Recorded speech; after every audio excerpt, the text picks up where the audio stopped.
Hello, everyone. Welcome to the Sunday Night Show, the first Sunday Night Show for a while. Been a bit lax, haven't we, Mick? Yeah, mate, but it's just West Ham, innit? It's just West Ham all over. Oh, mate, it's just hard work. I mean, I was contemplating not doing it tonight as well, but I thought Bank Holiday Monday, get this one done, and then we'll see how we feel later on. But how are you anyway, mate? Well, before I say, let's just say, if anyone's seen Nick's video upload earlier on, and he said he's going to be done with it. Listen, I've told him we've got 3 more games to go, 3 more Sunday shows, and then we get a little break from it.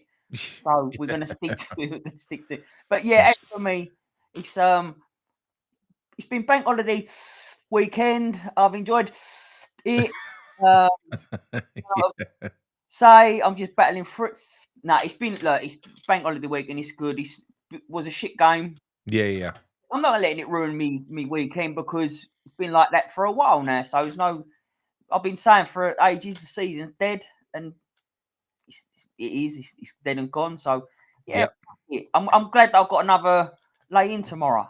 Yeah, same here, mate. Same here. That is positive. Every cloud has a silver lining. What I am going to say very, very quickly, for those of you that are on the terraces and Anchor Point, there's been a bit of a system. It ain't a system issue, actually. This is my fault.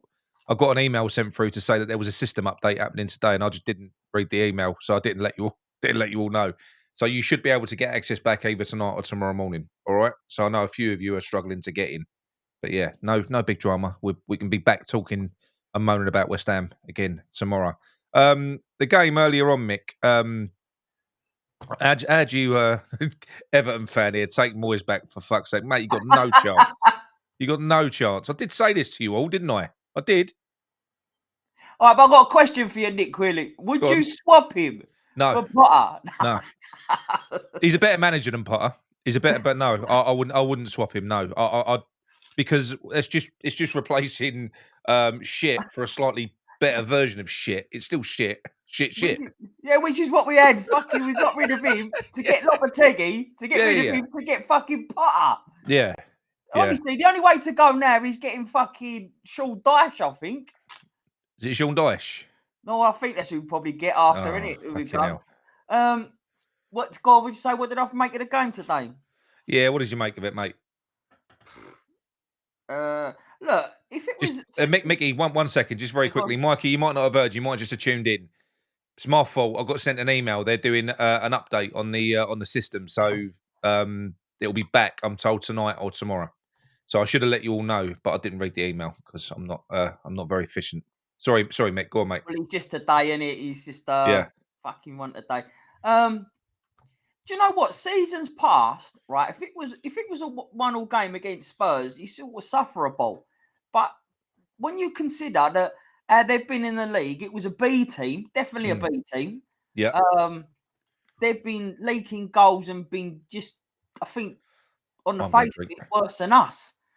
So it wasn't good. It really wasn't good when you look at it like that. I don't know if anyone saw the post-match interviews, and Potter was quite pleased. Mate, he was pleased on the sidelines, and towards the end of the game, you could just see it. He's so fucking just fucking shit. Yeah, I know. Honestly. I know.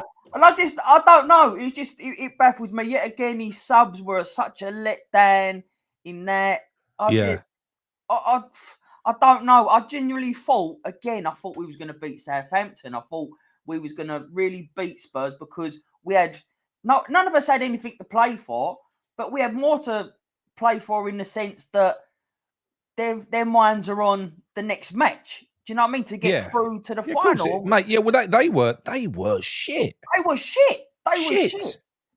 Like, we get to the player. We can't even beat that. We can't even beat them. Player ratings today. No. Right. So what I'm going to say is, right. So people said about Kilman, and after he made that fucking catastrophic error, yeah, I know a lot of people saying he had a better game after that. But let me just say this, yeah. If Richarlison was match sharp, he would have absolutely killed Kilman. Kilman was too far up his arse all the time. So he'd have been spun 2 or 3 times. Yeah, all day long. He kept on pushing Richarlison over, but had he been sharp than that, he would have spun him 100 times over. He would have just It was disgusting, really. So no, I'm not gonna give him any praise whatsoever. Cheers, mate. Pew pew Yeah. pew pew pew. Yeah, Yeah, that is hands down. Bearing in mind, we've seen West Ham lose derbies against Spurs. Many of them. That's the worst I've ever seen. It's the worst I've ever seen. It was a complete non-event, and I can understand it from Spurs' point of view. Of course, you can. of course you can. I get it, but there was nothing, um, no intensity. There was nothing. I mean, look, there was a couple of good performances. You had Wan-Bissaka. Obviously, Bowen was on it, scored a good goal. Even though, let's be honest, should Vicario be letting the ball through his legs at that angle? Probably not. No. Probably not. He was legs wide open. He was asking for it to be slotted through. But Do you know what though? a good finish. A good finish. Brilliant finish. But Ed Bowen had missed that, I would have gone, you greedy cunt, Bowen. But it was a great thing. It was a great move. Kudus had a brilliant pass over to Wan-Bissaka. Don't say you're not allowed to say anything positive about Kudus. No, you can't. But you know me, I do all the time. Every week I say something positive about him. We put a beautiful ball into Wan-Bissaka. Wan-Bissaka put a lovely weighted ball. Beautiful. And then it was a lovely finish. So actually it was a good good goal. All right, big Phil. Hello, Phil. How you doing, mate? I just there was moments. There was moments in the game, but like I said, you can't. It weren't like we was playing against a fully fledged Spurs team that was coming at us. They just weren't. They were coasting in second gear the whole game. The whole game. Ange didn't even bother really making any subs. So he brought that Micky Moore on, but that was it. That's all he did. He was just like, whatever. He just let him coast through because the second half was dead. We can literally only play one half of football. The first half of football this time was better than the second. We can't keep it up for a full game. And do you know what really annoys me, mate? When you get people, this is what I'm saying, where people they criticise the wrong people, in my opinion, because anyone who does attack Lucas Paqueta's commitment to the football team and his commitment to the cause, he's had all this shit going on, all that weight on his shoulders. He's always playing. He'd play every second of every game if he fucking could. He's always trying to make things happen. And do you know what? He broke down today on the pitch. And do you know what I mean? He actually did. He broke down. That was after that Micky Moore foul. The emotions got the better of him. You can see the geezer's carrying so much. That's not someone who don't give a fuck. No. We've got players that do give a fuck in that team. This is what I mean. Everyone keeps on absolving Potter. These players don't want to be here. They don't want to do this. Pull your heads out your arses. We ain't being set up in the right way. Tottenham played. This was a B Tottenham team with no striker. We played with 5 at the back. And also, we played with Souček and Paqueta in central midfield against Kulusevski, Papasar, and the other one. What's that? Yeah, just that. It just makes me laugh. Like, we set up with them in their midfield. It's just sort of... To be overrunning midfield, we were so lucky they weren't on it. Like, we was actually lucky they weren't on it today. Yeah, we got to laugh at that because it's just... What the fuck? Again, what did Souček do?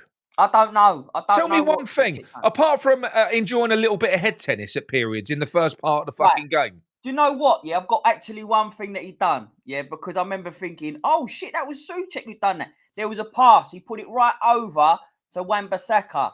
That was the only thing I can remember him doing. It was a great pass. I'll take your word for it. But yeah, I didn't see much that he did. I thought Paqueta was carrying the burden in that central midfield on his own. Souček looked lost as usual.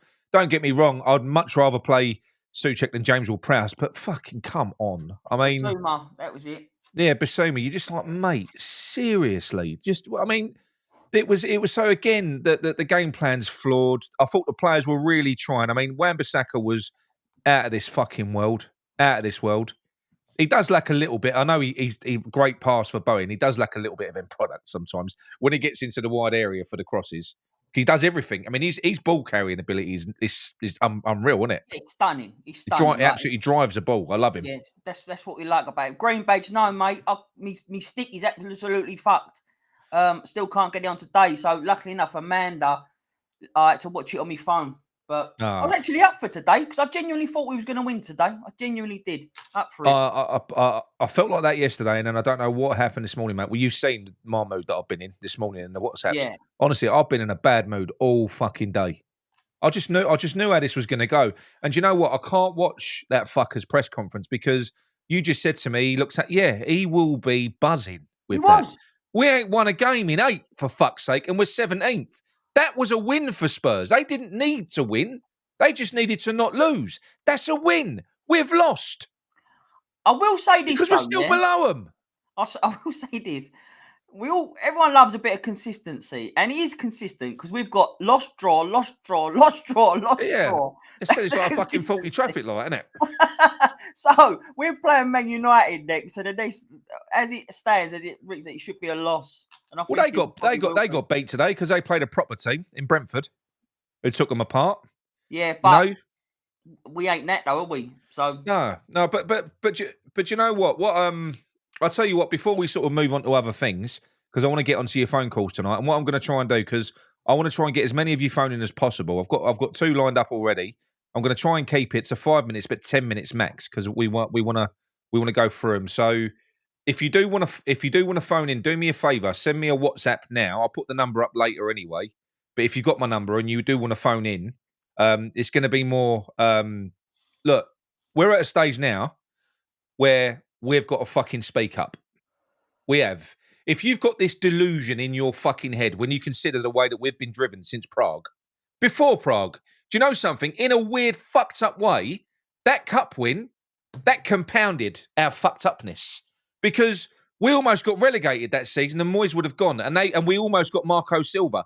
That might have flipped things. But oh no, we won it. David Sullivan thinks that he's the fucking dog's bollocks, and then we carry on to run the club like it's a fucking second-hand car sales. That's what we've done. And we've had 2 years since then. They've driven it into the ground. Anyone that thinks, for a start, even if you trusted Potter, which is a problem in itself, if you are of the opinion that you think I want Potter to get his players, look what Moyes did. Look what Lopetegui did. Kilman. Look what he's done with Ferguson just now. We don't want managers buying players for West Ham because they've only got their own best interests at fucking heart. We want. I'll tell you what. I even want Sullivan, more likely a fucking director of football, so they're our players. With all due respect, if not for Sullivan, we wouldn't have Paqueta, we wouldn't have Kudus, we wouldn't have had the likes of Lanzini, players like that. So I don't want him to do it at all, but I definitely don't want fucking Potter to do it. But nonetheless, moving forwards, what we've got to do, this is bigger than Potter. This ain't just about sack Potter, because this problem ain't going away. They've really fucked up now. They've fucked us up so bad that we've got to sell players. We've got players that now don't want to be here because of the way that we're being run. And something big has got to happen in the summer. And I ain't talking about Potter being backed with a fucking transfer window. We've done that. We've done it last year. 150 million and we got worse. We don't want that. We want something big. And you know what? It's time. We need those fuckers to sell up. I either want him to sell up or I want him to fucking step back and get somebody else in to run that club. I don't want Sullivan and fucking Brady. Lopetegui, Sullivan's. Don't know what he's fucking doing. The other one, this one, Potter, Brady's. I don't know what they're fucking doing. We can't have these people running this club anymore. So I understand that a sale can't happen at the click of a fucking click of our fingers, but at some point the fans have got to make a stand. Because if you're not going to make a stand now and you're just going to be like lemmings walking into next season, based on what we're seeing from Potter, based on what you've seen from West Ham, and then you're going to piss and moan and be surprised when we're fucking shit and we're a car crash next year, it's going to be too late. This is the last opportunity that we've got. And it's a last opportunity. That's what I want the phone calls to be about. And you say about there's players that don't want to play in this system and that now, yeah, like they're not happy with the style of play. Well, if it's to believe as well that some players that we're after have turned us down because of the style of play as well. So if we're not going to get players that don't want to come to us because we're literally a boring team that play, it's a big fucking worry. It's a big worry. On top of everything else, it's a worry. So honestly, I'm still seeing it now. I'm still seeing it now. And I wish I had your level of delusion, your level of fucking head in the sand. This next year when he gets all these players and that, which you never get anyway, because we've got Sullivan running the fucking club. When he gets all these players in that, we're going to be playing really good football next year. No, it's never going to happen. It ain't going to happen. So I'm not saying like I said, the problem is bigger than Potter. But what we've got to start somehow, we've got to put a fuck. There's got to be a protest before the end of this fucking season to stop them doing what it looks like they're going to do, which I think will be the biggest fuck up of all. And that is literally ripping the heart out of this squad, selling all of our best players, and then going out and trying to piece together a new squad for next season. This lot, seriously, no fucking way, no fucking way. Anyway. I'd also like to say that I know Nick's voice that he done now. I know it sounded like me, but I've never said them words before in my life. Yeah, I know. I just fucking, mate, I don't get it, honestly. I think we might just have a lot of fans that don't really care. I think that might be it. You know, I'll take it or leave it. Potters, and do you know what else as well? It's like you were saying there. This, honestly, Mavropanos, if Mavropanos made that fucking mistake today that Kilman made, it'd have been booed until he got taken off the pitch. Yeah. Booed. Yeah. Because he's Greek and Kilman's English. I'm telling you. Fucking, it's the same with Potter and Lopetegui. We've got this thing about having English people in the club. We have. Honestly. It's like we've got more faith in them. It's like they can't be shit. Potter is shit. He's just as shit as Lopetegui. He is. But you give them more faith because they're English. I don't get it. I really don't get it. Well, look, Lopetegui, his techniques and that were fucking mind-blowing. We didn't have a clue what he was doing. He was a mad fuck. But we can see what Potter's trying to do. He's English. He must be good. No, but then we can see what Potter's trying to do. But for me, it's no good. How can you make them subs at 1-1 against Spurs at home? What the fuck? No, I know. I don't know. It's time that they go. They've got to go. And it's got to start this fucking summer. You ain't going to manage to get them to sell up and find owners in this window. But the ball can be started rolling. How many fucking protests has there been against this lot now? How many protests? And you know what? It's too much now. You know, it was going to happen with Lopetegui, and then they went and got Potter in, and then it stopped because we're all fucking wet behind the ears, and we do get razzle-dazzled by Sullivan. He knows all he's got to do is fucking swing a big fucking Brazilian at us, and we'll all fall in love with football again. We've got to fucking stop it. This is never going to stop. Them cunts are holding this club back. They've got to go. They've got to go, and it's got to start this summer because we can't get any worse. They've driven us as far down as we can possibly go without dropping into that championship. And I tell you what, we dropped down into that championship in that stadium. I'd have been up for it at Upton Park. I would have. But we dropped down into that stadium, into the championship with that stadium. We're as good as dead. We're never coming back up. Absolutely. We're never coming back up. I mean, the amount. This was Tottenham. This was Spurs. I know, like they say about it's a cup final, whatever. But at the end of the day, it's a game that everyone loves to watch, like West Ham fan. And that wasn't a packed out stadium. You see a lot of empty seats there. We get offered tickets all the time, like to offer to other people. We all knew what we was getting. That's why. No one wanted to take them. And this is Spurs, like. It used to be a time when you couldn't fucking. You were dying to get a ticket. You just couldn't get it. Now, you can't even give them away at the moment. No. Oh, but anyway, so to wrap the Spurs game up before we get into that, I thought it was utter dog shit. The second half was a disgrace. He's gutless substitutions towards the end in the last 10 minutes when we could have just gone for the game. You know, we can't drop any further down than where we are. Physically can't drop any further down. We can't go to 18th. He could have showed some bollocks. The geezer has got no bollocks. None. Absolutely none. And I'm fucking sick of it. I'll tell you what, if it happens this summer, I'm already losing the will to live with it. But if we end up stuck with Potter into next year and they are allowed and the fan base back them to do this stuff, this ain't the club I fell in love with. Not in fan base, not in football, not in nothing. No. Because not only have the club got any bollocks, and that means that we ain't got no fucking bollocks. It means that we've lost our heart, we've lost our soul. Because this would not have happened at Upton Park. We're a bunch of fucking wet wipes now. It's about time we fucking showed our teeth a little bit. If we want our West Ham back, then how about we start being West Ham again? Yeah, I don't know what's happened to us as a fan base. I really don't. Fucking wet fan base, honestly. Yeah, now. I don't, and I hate that. Yeah, because when I even like West Ham fans, I don't even know them. I just see they've got a West Ham shirt, and I'm like, yes. Yeah. But it's changed now. Like, I don't get it. We used to be like, fuck you. We weren't no mugs. Like, do you know what I mean? We never took no shit or no bollocks. But now we sort of kind of roll over and get our belly tickled. And I don't know if that's just because just so agreeable and accepting, and you just they've incorporated that Golden Sullivan in the fan base, and they have done it. They've succeeded a lot. We've always been like anti-establishment, you know, West Ham fans. Massively. We're working class. But you know what? You get these people that will take whatever Sullivan feed, whatever shit sandwich he's shoveling in their mouth, they'll take it. They won't say a fucking word. But you say something they don't agree with, they turn into feral animals. They're all right having a go at other fans. It's mad, isn't it? Isn't it mad? It's mad, yeah. But they won't stand their ground and fucking. Maybe the club has just completely lost its identity now. I don't know. We know that we've been cleansed. We know that we're fucking been diluted in that place now. I don't know. I don't know. I haven't got a fucking clue. But really, what should have been happening at that Tottenham game today? That should have been I'm not being funny, mate. How is that any worse than the Burnley game with Pellegrini when all the fans ran on the pitch? Well, no, it's worse. It's worse because it was. That's what I meant. How is it not as bad as that? And look what we did there. We're losing our fight. We're losing our identity as fans. We're losing our appetite and our heart for it. We're losing our bollocks. We've got a manager that suits us now. Bollockless. Honestly. No so bollocks. What do we do though, Will? Not a bollock in London Stadium. Calling the fan base wet. It's not calling the fan base wet. Basically, we're saying there is a big change in the fan base. That's what I'm asking for us. That's what I'm asking for us to do, mate.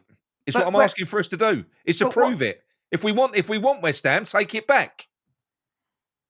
And yeah, but who's there to do it? Who's there to start? Who's like last time that when we was going to do the big, like you were saying about the Burnley game and that, yeah.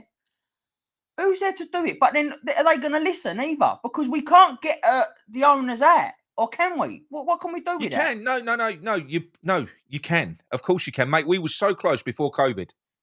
We were so close, putting so much pressure on them.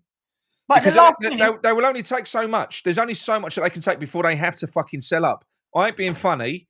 It's like we've got one more game. We've got one more game there. You know, it's going to be the same thing. You're going to have just people turning up there, hoping for a little bit of a result. And if it's bad, we'll just sit there in silence, and then we'll just wander off home afterwards.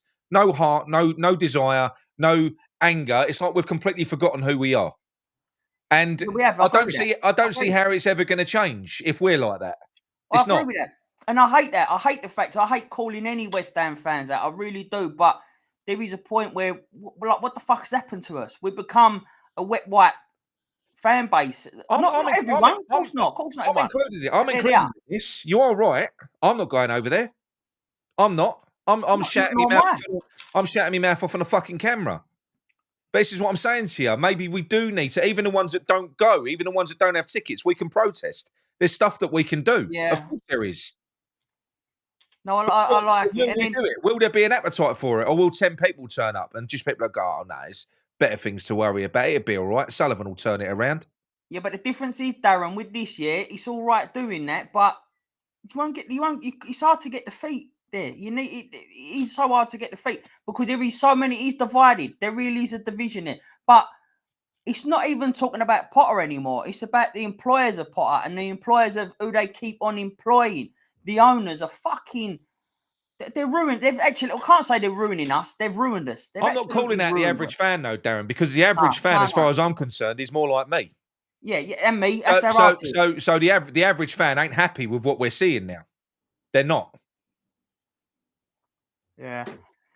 Fucking, it's just a shit show at the moment, and I do worry for next season. I really do. I've got to admit, I think that we could lose all 3 games, and I still don't think no change will happen. Nothing would happen. You still have people saying, "Wait till he gets these fucking players next year," clinging on to some fucking empty hope that is not going to. It's going to be shit next year with him, and it's going to be even worse if we allow him to do what it is that they're planning on doing. This is another thing here, right? So they're saying about getting his own players. So he did have a window. Nothing happened. He didn't buy players, but he got Ferguson in, right? And then he brought JWP back.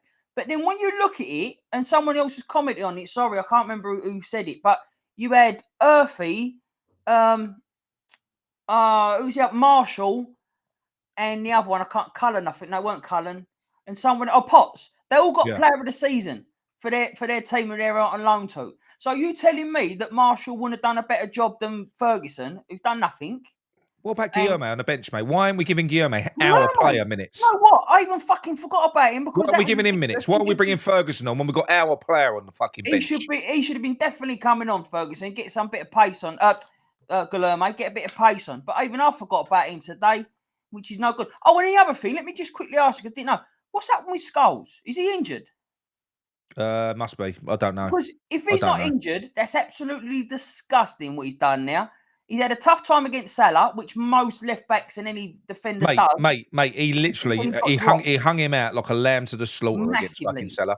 Massively. And then to do what if he ain't injured and he just not put him in the team, that's disgusting. What does that show? What confidence does that give a kid? No, I know. But yeah, look, and it is bad. And I am sorry to be calling out the West Ham fans, but do you know what? Maybe we need provoking. Maybe we fucking do. We're all asleep. We're all sleepwalking. Maybe we need to wake the fuck up and see what's actually happening. So we're still high on that fucking cup we won. And we think we're just going to get back into it. No, we're not. Yeah. We're not. It's not going to happen. That's right. Sorry, I just missed that comment. But Daz said, why waste money going to West Ham? You're right. Because if you ain't got a season ticket, if you ain't got a ticket already, or like a season ticket, time you buy a ticket, if you get a program, say you get something to eat and that, you're spending a lot of money on a day out, which is shit. It just fucking ruins your day. Yeah, I just feel sorry for everyone connected with it. I feel sorry for all of us, even the ones that kind of the fans, because there ain't many of them. Even the ones that I am sort of criticising, I feel sorry for them all because I feel like you're setting yourself up for a massive fall. Honestly, it's like you genuinely believe that it's just going to magically go back. You're going to have a rude awakening next year. Honestly, told you. Look, you just watched the post-match. Otto said he was happy. Yeah, he was. He was happy with that. Because he's played the name. He's looked at the name. He's Spurs. He ain't really considered that he was a fucking second string Spurs who were shit, and we just couldn't get a thing going. He's just mate. He's winding me up. Really. This is a main root cause, right? And it is. And I'm starting to lose a passion for it, and I hate it. I absolutely hate it, and I'm losing the passion for football in general, but more importantly, West Ham. And that's a massive fucking issue for me because it's been a big part of my life. It's literally ingrained in me as it is in all of you lot. It's the same thing. So to have that kind of removed and to let that go, it ain't fair. It's not right. And it ain't. I'll tell you what, we ain't losing it. It's been robbed from us. That's the bad thing. Yeah. It ain't happened just organically. We've had everything we loved about this fucking club. The only thing West Ham about us now is the fucking name. That's it. And the colours. I mean, even the badge is shit.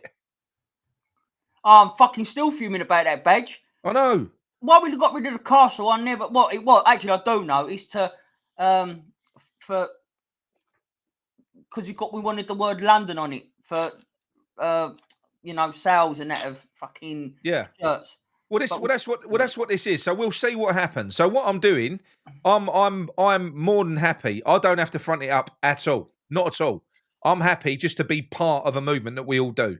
So there's loads of other channels out there that watch this and do that. So it's up to them. I can't put pressure on other people to jump on board with it. That's entirely up to them. But this isn't just a Potter out thing. It's not. This is a Sullivan and Brady. I've fucking had enough. Get out of our club movement. And don't and Potter is a symptom because he's shit. Potter's a symptom. This will be the final nail in our coffin if they do this with him next year. It will be.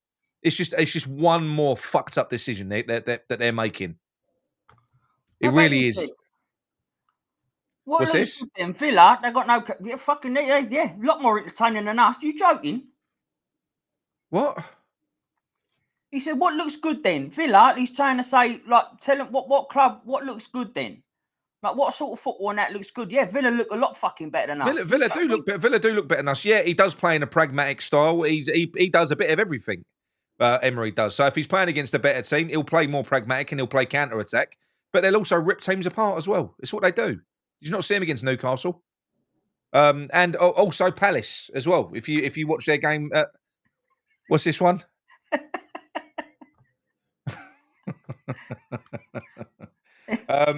Should have your baby, Nick. Yeah, but no. So look, I am fucking trying to sort of shake things up a little bit with it all, trying to wake everyone up, you know, and it's worth a go, because at the moment, you know, football, it ain't just a team on the pitch. Football is more to do with the fan base. Yes, that I've just criticised an awful lot, hoping to wake fucking everyone up, because it's the fans that I love, and that's what I want back. That's all gone over there now. I don't miss it, because when I do go over there and sit over there now, it ain't fucking. It's not home, is it? And you got all strangers around you. No one gets excited over there anymore. It ain't the same. But all the West Ham fans are still there. We're still here. We are. We are still here. And that's what, I agree with you, Nick. It's that family feel. You said that. We say this all the time because we've got to go back to the old days, because they were the better days, and they really was. But it's that family feel. You don't get that no more. You don't feel like there's a family feel. Someone I know was saying about they had an argument over there today because of the atmosphere was so bad, and they end up having an argument with other West Ham fans.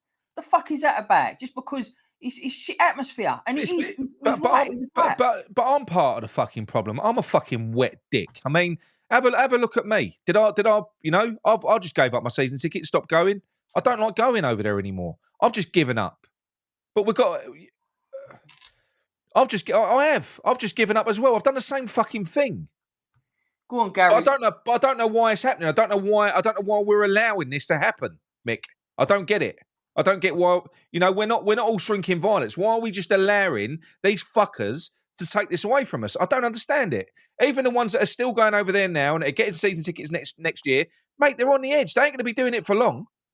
The West Ham editor, I don't agree with you so much. I just think that the system mate, is shit. Honestly, mate. That's not an excuse for me, that's mate. Not an excuse. Not for this shot. Did you not see Paqueta today? I know you're not said every player, but the players are not to blame on this. I don't believe any player goes out on that pitch wanting to lose a game of football. No, but if they're told to do something, then they do it because that's what they've been instructed to do.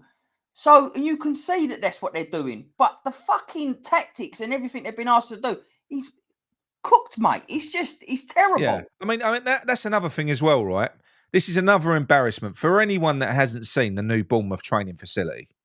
If you haven't seen it, there's like a drone shot of their new multi-billion-pound training facility that they've had built. We are too fucking bob. Mate. We're too. That's Brighton, and there's people saying, yeah, but there's people saying, oh, you know, mate, we've been left behind. These fuckers have just stood still, sucking money out of the fucking club, and they've just and they've drained it dry. And everyone else has just moved on past us. That's what they've done. They're fucking vile, mate. All they've done is take, sell assets, sell this. What have they given us back? What have they actually given us back? I don't know. I really don't know. JB wants to know, Aaron, what can we do to change it for the better other than Sullivan and Brady out? Yeah, that's what needs to happen, because you would imagine, look, you got to cut the head off the snake. So they're the problem. It's never going to change, even if Potter goes now. All we're going to be reliant on is another cheap fucking appointment from them next year. It's going to be the same shit. 3 consecutive managers that haven't really had a connection with large portions of the fan base. Even the successful one in Moyes, large portions of the fan base couldn't connect with him because it pisses on our heritage, the way that he plays football. Yeah, it's just all bollocks, isn't it? So, but the thing is, right, I do think think up the phone. 1 minute. I do think it's a bit harder for to get the owners out. So that's why the manager takes a lot of the stick, but he wouldn't take a lot of that stick. Thanks, Rick. Yeah, it's working. But he wouldn't take a lot of the stick at all if the football was good, and he's just not. But then that's the problem with our owners. We get the same kind of managers, the freebies that I said to you, the fucking charity shop managers that no one else wants, that have been discarded. Yeah. And we're meant to be a fucking big Premier League team. So we should be getting the likes of, we should be getting the likes of your Fulham manager, your Bournemouth manager. Get the managers that are doing well for the lesser teams. But then saying that, going back to Bournemouth, look at their training ground. He comes in to see a fucking couple of fucking buildings and thingy buildings, and he'd be laughing at it. Porter cabins. I know. Cabins. Yes, but it's bullshit, because when you think about it, a player does spend 90% of their time at the training ground. So it's important. Yeah. It's important, you know. But then what you'll get from the owners will say it's a world class, and they say this world class pitch and facilities in there, just not the buildings. The buildings ain't up to scratch. Well, fucking, it should be, mate. But I'll tell you what I'll do, because I'll speak to the guys at Hammers United. I'll speak to Bubbles, and this is honestly, I'm letting you know now. This platform is your platform. Whatever you want to use this for now, moving forwards into the summer. If you want to help, I will help. We use a platform that we've got, and providing it is geared towards not negotiating with these fuckers, getting them out, because enough is enough. They've taken enough. I don't want any apologies. I don't want them to try and right any wrongs. I want them to fuck off. I want them out. You know, they can't repair what they've done to us. So to any organisation like Hammers United that have got a lot more experience in organising protest and all the other bits and pieces that go with it, because I ain't got a fucking clue, Claret and Booze will jump on board with you. We will. You can use the platform, so reach out to me.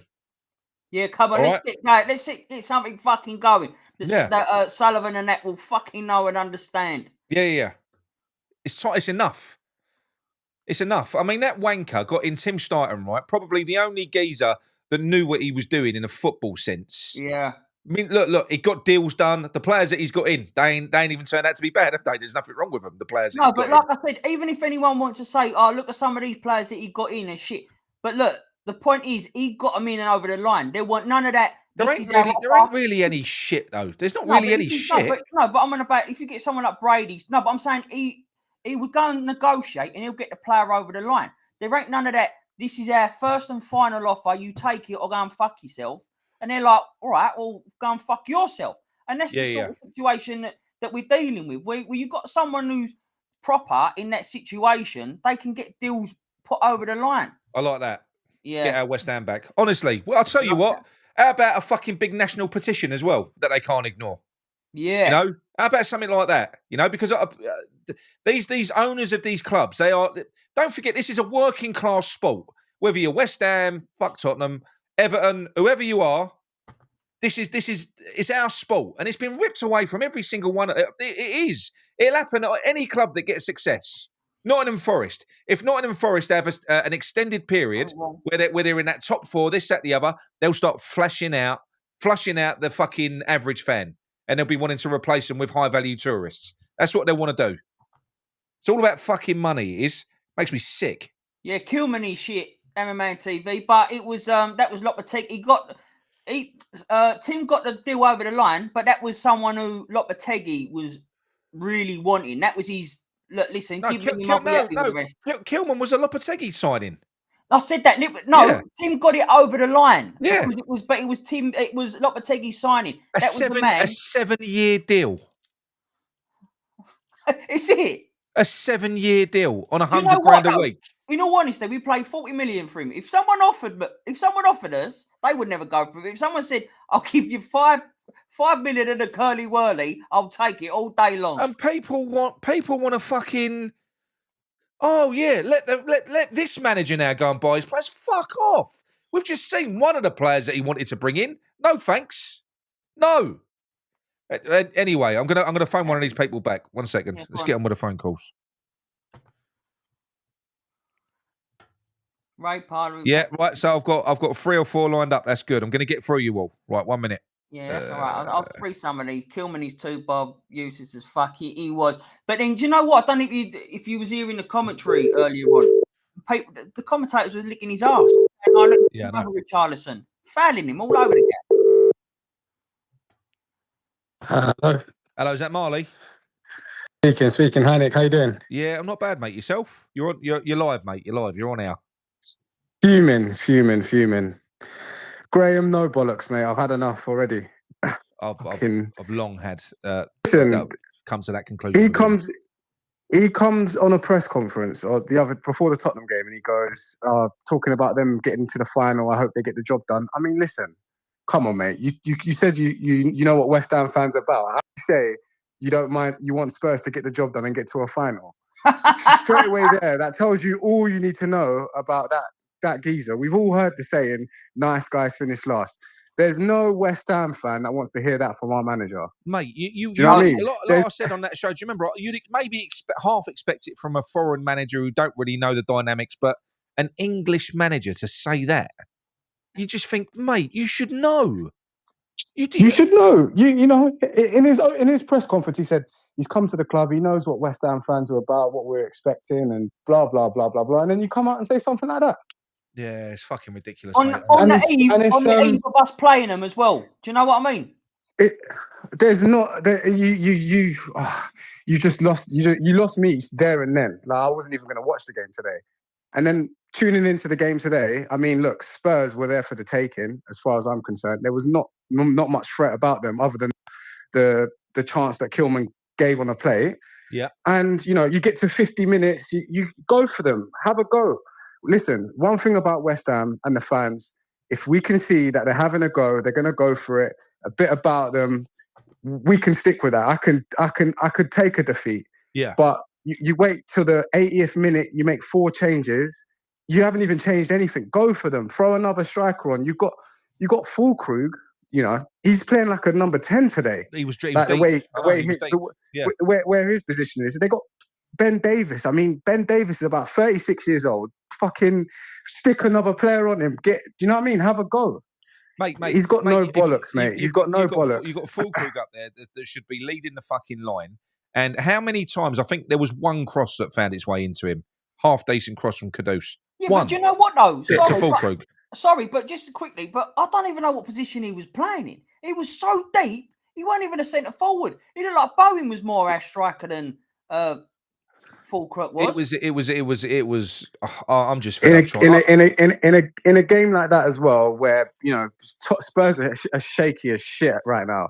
You know, have a go and put Fulkrug on and put have a presence. They were shit today. And it's like even the 4 changes you make on the 80th minute, you haven't changed the formation. You know, it's just a bit of the same, really. You've just taken a few tired players on. Listen, Vladimir Coufal, I can't fault his service to West Ham. Do you know what I mean? He's been a great servant to West Ham, but he's been speaking about leaving West Ham for the last couple of months. He's gone in the summer. He's gone in the summer. Coufal's gone in the summer. Why are you? He's been done for 2 seasons. Yeah, his legs are gone. What about Ferguson rather than Guillaume though? Ferguson's gone. He's not going to be here. Why aren't we putting Guillaume on? I mean, Ferguson doesn't want it. I mean, he's just come on and just like, it just can't be asked. Do you know what I mean? No. He just can't be asked. It's just like, you know, he's going back to Brighton in the summer and whatever. Guillaume, we've invested in him. Do you know what I mean? I know I've seen him. He seems a bit nervous, a bit, you know, like he needs a bit of an adaptation period. But at least give him the minutes. You've got nothing to lose. We're 17th. We can't go any lower. The other 3 teams have been relegated. I can't see why you're throwing Coufal on at this stage. No. Like, for what? There's nothing. He's gone. He's done. He's been great for the club. But listen, just, you know, throw on someone from the academy. Didn't the under-18s win stuff? Yeah. Do you know what I mean? West Ham fans will buy into that. If we go down with a fight, someone wants to show a bit, we'll be happy with that. Well, look, I mean, but at the same time, Spurs. They had Archie Gray on, and they brought Micky Moore on. They had 2 kids on the pitch. 2 kids. They were there for the if you just showed a bit about yourself, Graham, no bollocks. Today, you know what? It was harder to draw or lose that game. Is that definitive proof now that he's got no bollocks? It is, isn't it? That is today. I mean, I can't believe I'm even saying this, but he's worse than Gareth Southgate. Yeah, I thought Southgate was bad, but Potter, mate. I mean, it's the mentality thing. Do you know what I mean? The 3 at the back. Some of the games where he's played the 3 at the back, it's just like, I get it. If you're playing Liverpool away, you know, you're playing Arsenal, one of these teams, you want to keep it tight, be a bit defensively solid. Yeah. But where you're playing that Spurs team today, at home, it's one of our last home games of the season. You know, give the fans something, have a go. That's West Ham. That's what West Ham's about. Yeah. Do you know what I mean? We can appreciate having a go. And if you lose having a go, fair enough, mate. But at least we can see some grit, some graft. And do you know what I mean? It's just that Spurs team are not even a problem. That's not even an issue today. You know what I mean? that Spurs team, they just showed up and they were just going through the motions. Mate, they had So no I'm not a intention. I'm not a football manager. He's getting paid as a football manager. Yeah. And he comes up with that crap. I know. I mean, you don't make any changes till the 80th minute, and then when you do make changes, you're throwing on Soufal, Ward-Prowse, Evan Ferguson that couldn't give a toss, and who else came on? Was it Soler? And Soler, fair play to him. Look, Soler, do you know what I mean? He's a decent footballer, but he's been in, out. His heart's not in it. Mate, his heart's not really in it. It's do you know what I mean? And where do you stand on sort of moving this forward though? Because just very quickly. So look, the plan is, so we're told, is unofficially we know the players that are going to be sold. You're going to be losing Alvarez, Kudus, Paqueta, players like that, and then they're going to use that money to give Potter to go out there and build a squad in his image. How does that make you feel for next season? The only saving grace is that it seems like the 3 teams that come up, they're not going to be good enough to compete. Do you know what I mean? And it's such a shame because we're a massive club. We're a massive club. We've got a proper. Hold on. We've got a proper. Marley, had it not been for them, I don't know, because I'd like to see what the form has been like with them 3 and us since Potter's taken over. Because I can't see us being any better than this is true. Someone like Ipswich or even Southampton and that since Potter's taken over. I think Ipswich have definitely been better than us since Potter's taken over. Yeah, I think that we would be banging trouble. So I'd like to think that you'll be right, but we can't guarantee on that. We can't rest on our laurels. Hopefully that might happen. Because if we play if we play the next season how we played since Potter's come in, we are fucked. That's just a fact. We are fucked. And it's a massive shame because, you know, we're a massive club. We're a London club. I don't care about Fulham. All these, we're bigger than them, bigger than these teams. We've got a proper fan base. Yeah. Do you know what I mean? And it's a shame that these owners can't see that and put a product on the pitch that we can get behind, because it's a bit of a joke. Like, you know what I mean? Like Nottingham Forest, Brighton, Fulham. Come on, man. From the position where we were with Moyes, Moyes had to go. You change it, and we've gone backwards. And these teams just look miles ahead of us. Yeah. Our team spirit. I mean, Potter's. I'm out on Potter, but some of the players as well. They don't care. They don't give a shit. Do you know what? I don't think that they're good enough. Like James Ward-Prowse and that. Yeah, he's just shit. Suchek's just not a good player, but he'll pop up with the odd goal. Soufal's done. Cresswell's done. Although, do you know what? It's the collective team spirit. Cresswell was our best centre back today.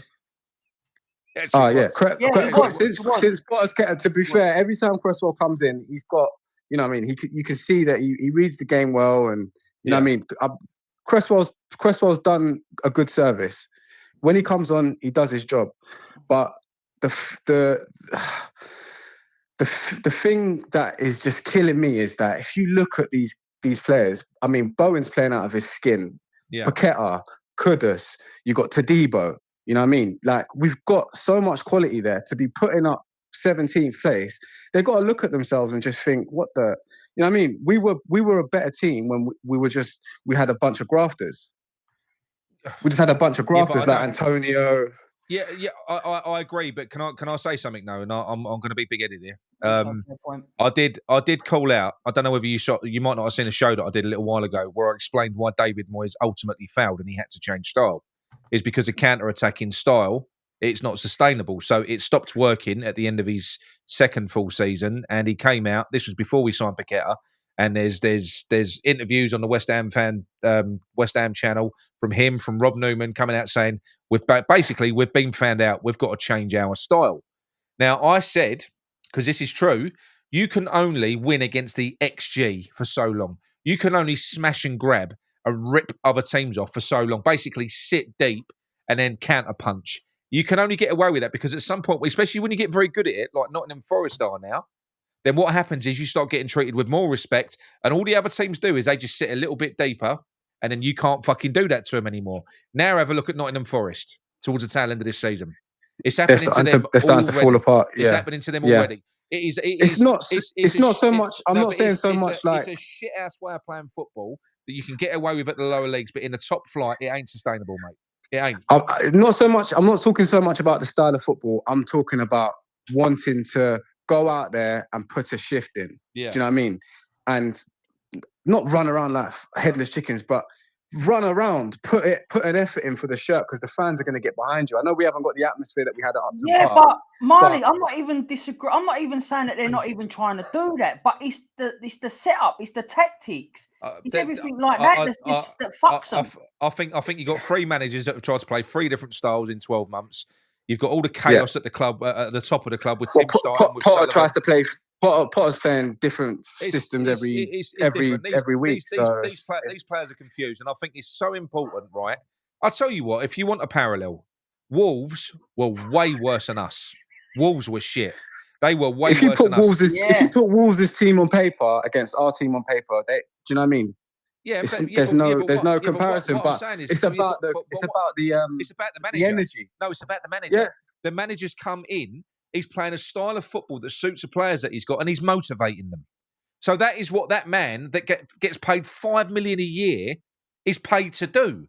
And this is what I don't understand. When we see this, yeah, fair enough. You can go, it's the players. What the fuck is Potter paid for?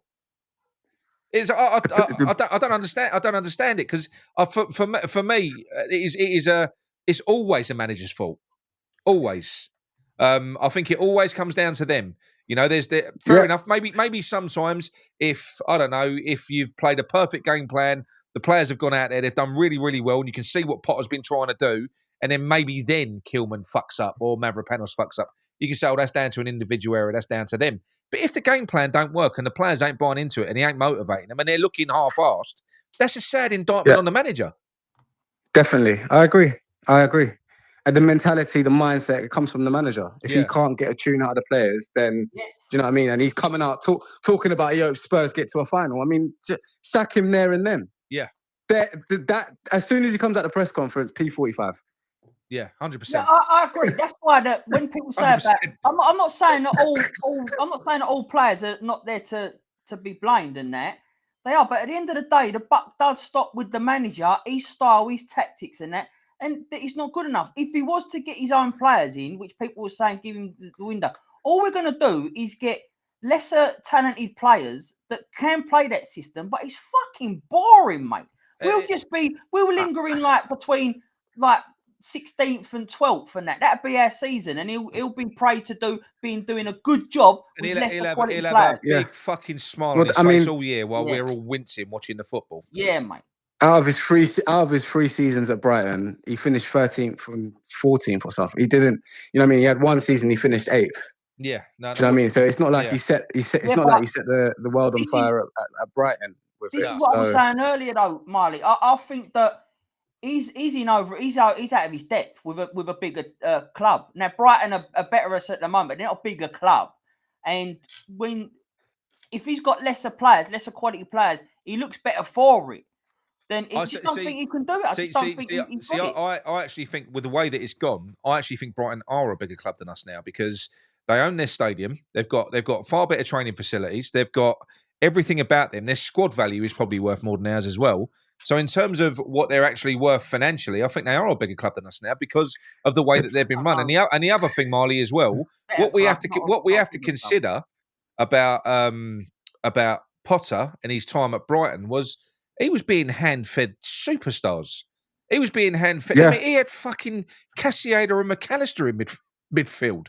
He was being passed these wonderful players into his fucking team. He still didn't get in Europe. But this is what I mean. Potter's flattering to deceive, and we've brought him on, and it's just where do we go from here? Who do we get in? Like what's the next step? I don't trust this ownership to make a good. Sorry, excuse my French. I don't trust this. I don't trust this ownership because every single time they've got an opportunity to push the club on or make a couple of good decisions, they just mess it up. Yeah, I always remember back to Slaven Bilic's days when we just brought in a load of turd. Do you know what I mean? Just mate, they ruined him. We had a decent little group of players. Do you know what I mean? All we needed was a bit more quality around someone like Payet. A sprinkling of quality. 3 or 4 quality players, and all you did was just go and buy 7 or 8 duds. Yeah. Basically, This you to me, messed that this to up. me, what John said here, Virgil said, is he out of his depth with the club or the quality of player? He can't handle bigger egos. This is what I've been saying since he's come in. This is what I just said. I do think this is what happened at Chelsea. I think he's just too much of a nice guy. He's just playing a nice guy. I said at the start, I said we're going to have to downgrade our squad to fit the manager. That ain't right. No, you did, and that's exactly what I was trying to say about he's out of his depth. It's because that's what I'm saying. If you've got his own players in, but this is on the ownership. If that's the case, if Nick, what you just said there, if that's the case, well, we have to downgrade the squad, to fit this manager. Yeah. Then the ownership have got to they got to take the blame for that again. But I there's not much more I can say about flipping Sullivan and Brady. Do you know what I mean? They are. Obviously, they're the root cause, aren't they? They're the root cause. Of course they are. 100%. I mean, you sacked David Moyes. David Moyes had to go. I was done, completely done. Yeah. And you bring in Lopetegui. Yeah. Mate, that was the biggest smack in the face ever. No one wanted Lopetegui. All the polls and that, he was the last on the list anyone wanted. But Lopetegui, if you look at his track record, you know what I mean? You knew what you were going to get from him. It weren't going to be this expansive, amazing football. No. It wasn't going to be that. And then it's a disconnect from the top down. You bring in Tim Stuyden. I mean, I was so excited that we finally got someone maybe in the club that might be able to have put together a squad. And it's just like we get rid of him. Move on from him, and then we bring in this. Is it Macaulay? Is it Macaulay that we've got now? He's basically Potter's mate. He's mate. He basically brought his mate in. So now, if we get rid of Potter, where does Macaulay stand? And then where does that leave our window? Where does that leave our window? Attached to his tit. Wherever Potter goes, he goes. Do you know what I mean? And with this, and with West Ham's transfer business, we always leave it to the last minute. Even when we signed Kudus, and it was late in the window, we never go out and do our business early. Do you know what I mean? We could. We've been linked with that Angel Gomez. That should have been done, wrapped, and man, he's ready. He knows he's coming to West Ham and done. But it's too much. Do you know what though? I said this the other day, right? It kind of makes sense because you know the roller coaster I went on in January, where we was linked with all of these players, and basically I was working with this agency. I was calling them SportsX, who were bringing all of these players to West Ham, and every single deal was presented. It was like they've got to go for that. But basically, do you know where it fell down? Every single one of them, they wanted ultimately with a loan with no obligation. That's what they wanted. Yeah, that's what they wanted. West Ham way, isn't it? But what that does prove, it feeds into this story that's come out now. Maybe we are fucking skint. They might have the cupboards might be bare. I don't know. They've run us so bad. Maybe that's why. I mean, they're still talking about Todibo now. That's the reason we got Todibo on that deal structure, which was buy now, and then we had to pay for him in the summer. We West Ham selling players. We're shocking. We don't know what we're doing. You know, I mean, we'll buy Nikola Vasic for 30 million, and 6 months later sell him for 15. We'll buy Felipe Anderson for 50 million, and David Moyes don't fancy him. We let him go for what? Was it? What was that? Do you know what I mean? We can't sell players. Left back. Left back, someone else said here. He was a defender. I wish he did get left back, but he was a defender. The only thing I can't see where we go from Potter.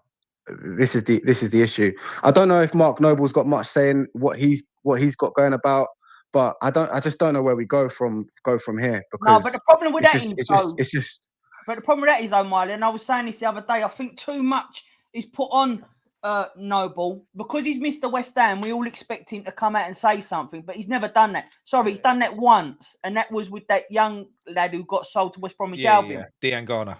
Other than that, he's never come out and said it. So I think people expect it of him because he's Mr. West Ham, but it don't happen. So for me, he's never going to say anything again, especially why he's on the payroll for Sullivan. No way. But anyway, Marley, I'm going to let you go, mate. That's 20 minutes. I broke all the rules. No problem. I appreciate that.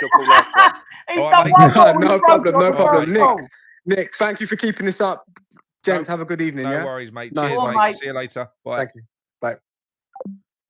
Yeah, that's what I was saying. That's what I was saying myself when I said about the he's out of his depth with the club. It's the players that in there. If he got lesser players, then people will be going, "Oh, he's doing a good job with the players that he's got."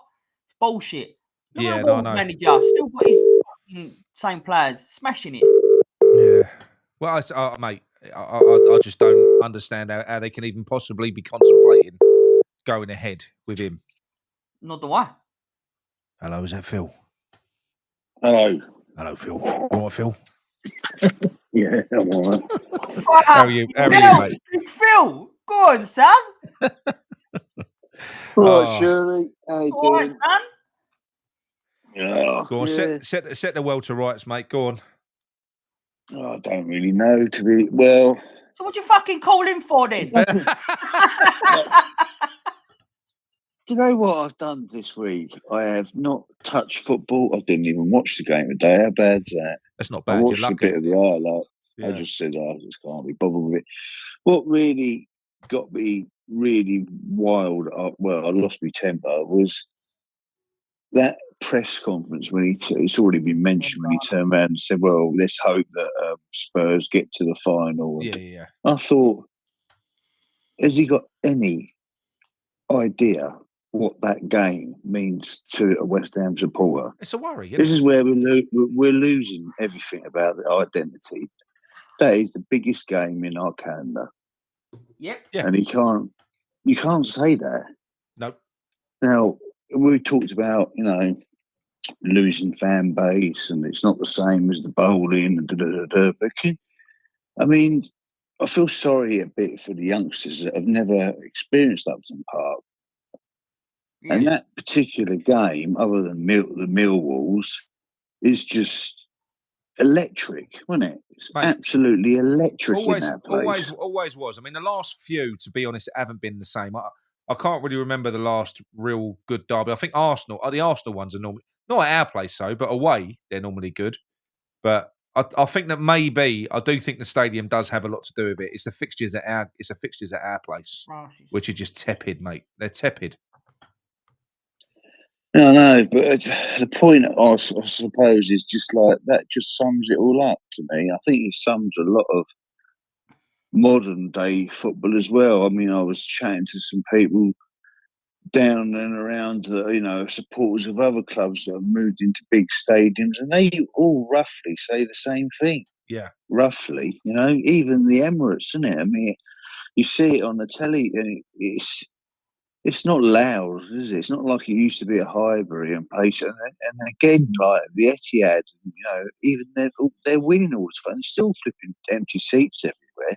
Yeah, but that's because the successful clubs, the bigger clubs, which is kind of what Sullivan has tried to do to us. That was a whole plan with the concessions this year. He gets ideas above his station. They start to think they're bigger than what they are. Jeez. So he tried to flush out the final few legacy fans that pay cheaper tickets so that he could replace them, in his mind, with high-paying tourists, which is what you can do maybe when you're Arsenal and you're up there, when you're Man City and you're winning everything. But you know what? We're shit. So the only reason that the only reason they probably ended up recoiling on that towards the end is because of how this season's gone. Because they're probably worried about selling season tickets as it is. I just don't see where we're going. We talked about this a few weeks ago. I just don't see the plan. I don't see. I forget about the football side of it for a certain degree, because we all know, we can all see that the board and the fans more than ever are running in complete opposite complete opposites to what each other want. Yeah. The ownership just wants to earn it. It's a business, money. They want people in there paying premium prices, premium tickets, buying shirts, buying all the rest of it. Visit for a day. It's like a Disneyland outing, isn't it? A day out. Yeah. 3 or 4, 5 tickets, 600-700 quid. Job done. Yeah. Then you got the fans that live in the area or around the area that go weekly or once a month, or buy the season ticket. Yeah. They want to see, like as we see it, football and being played in the right way. I'm fed up with these fucking arseholes listening to these stupid tin pot bloody journalists, these ex-player journalists, talk sports, all those sort of crappy really lazy punditry as well. Well, what is the West Ham way? And all this crap. It's quite obvious what the West Ham way is. We have always tried to play attractive football. We might not always get it right. No. Half the time, we never did get it right. It's do you know it was all about, bit Phil? of excitement. Phil, it was all about playing. It was all about playing forwards, playing the ball forwards. You know, that was what it was. That's how they was taught in the academy as well. It was about playing the ball forward. Whereas now you're looking at it, it's gone the complete opposite way. Now it's all about game control, chess. It's so fucking dull. Boring. But there are still some clubs that go counter to that rule. There's still some throwback clubs. I'll tell you one of them, Newcastle. Newcastle play front foot football. They do. Yeah. They have a go. Yeah. They attack. Liverpool play front foot football. They attack. To a degree, I think, Ipswich, they try and play front foot football. And I don't think they would have been any less successful had they tried to low block it this season. They've played some really good. It's just that they haven't got the players. But I don't think you have to play this gutless brand of fucking football to survive. You don't need to. If all that you're doing is surviving, you might as well do that playing a brand of football that appeases the fans. It's just odd, isn't it? It's very hard for us to watch it. It's I think a lot of people were saying, look, Palace 2 on the front foot. I think Wolves, to a certain degree, are on the front foot. I actually quite enjoy watching Wolves now. Yeah. I like their manager. I got manager fucking envy because he's actually a good character who gets good, like... He's quite fiery, isn't he? He's quite lively. I like him. I like the manager. I'm a bit envious. And they won before they met City, who they should have been 2-0 up against City. They was all over them in the first half. They'd won 6 on the bounce. 6 games on the bounce, Wolves. It's fucking mental. We're getting back to where we're going. Sorry, Phil. No one was saying, "Oh, wait until their manager gets his own players in." Fucking hell, he's smashing it. I know. But if you think about where we're going and where we seem to be going, we just keep running into the same roadblocks because, people say, well, we need a technical director. Right, okay, yeah. We get one of them in, but he won't be allowed to do his job. Yeah, but this is the problem. So the technical This is director, the problem, isn't it? he wasn't the He issue. won't be given a job. The technical director wasn't the problem. It was Sullivan not allowing him to be a technical director, run the team, set the philosophy, go out and get the manager. He wasn't ever allowed to do it. No, this is what I'm saying. So we're just running into roadblocks, and all the roadblocks are the same bloody common denominator. It's that little prick up in that board that just won't accept someone telling him, well, you know what, you need to do this and you need to do that and you need to do it. No, well, that weren't my idea. He's like a little stubborn little kid, isn't he? Mate, and it all comes down to the same thing as well, because they are two fucking little villains. They are. It's all down to the fact that he wants to have his fingers involved in transfers because they're lucrative. That's all it is. That's what it comes down to. He's using it as his fucking piggy bank. Saying before. He always has done. He's always done the same thing. Yeah. And we ain't, and I'll tell you one thing, I mean, you're talking about, what do we do? How can we change it? And all the rest of it. Well, unfortunately, there's only one thing that's going to really make him stand up and go, oh, shit, and him to cack himself. If he turns up there to a big, club, what they call it, grade A Premier game at Liverpool or Man United, and there's like 8,000 people in there. No one turns up. Yeah, that's right. That's the only way he's going to go, oh my God. Yeah, because he don't like being embarrassed. He doesn't like being, especially if he's on telly. But I'll tell you what, to back up your point, Phil, stoned villain, he says, Villa fan here, we haven't moved stadium and the atmosphere died from 20 years ago. So he's saying he notices the same thing. All over the place, isn't it? Yeah. Which is, but I still think, like, it was me, Shirley, by the way, that said about bloody Potts and Marshall and... Sorry, mate. I did see that, and I did see it was you, and I meant to say you, but the chat had moved on. I forgot who said it, but You just vetoed me as usual, didn't you? I did, mate. Yeah, because I think you're an arsehole sometimes, Big Phil. So, but that goes back to our foundation of playing kids and getting them through. But we need a manager that's got to have not just the foresight, but the balls to do it. And I don't think this guy. I think you hit the nail on the head. I just think he's out of his depth. I think he was all right to a certain degree when it was going all right. He was in a smaller fan base club, but now he's coming to. I mean, he's shown it at Chelsea, didn't he? He was. Well, he didn't really have the rabbit in the expectation. headlights. So when he was at Brighton, Yeah. he didn't really have the expectation on his shoulders because he'd taken over from who was the manager he took over from? I can't remember now. No, I can't. Yeah, but he took over from a manager that basically just got him safe. So he got into the Premier League. Oh, when it Lampard? No, it weren't Lampard. No. I can't think of his name now. Someone will tell us in the chat. Oh, But basically, he was allowed time there to build and to build slow, and that's what people point to. They go, "Look, it does take him time to build." So what they're forgetting is it's not really Potter building; it's Tony Bloom building, passing him the pieces. yeah. He ain't gonna get that here. He ain't getting it. You He see, ain't that's gonna what I get the was saying. perfect pieces. He's not. Who was you talking about? The manager before Potter? Yeah, I couldn't think of Chris Chris Patton, Hughton. wasn't Chris Hughton, that's it. Chris Hughton, yeah. Patton, or Yeah. Yeah.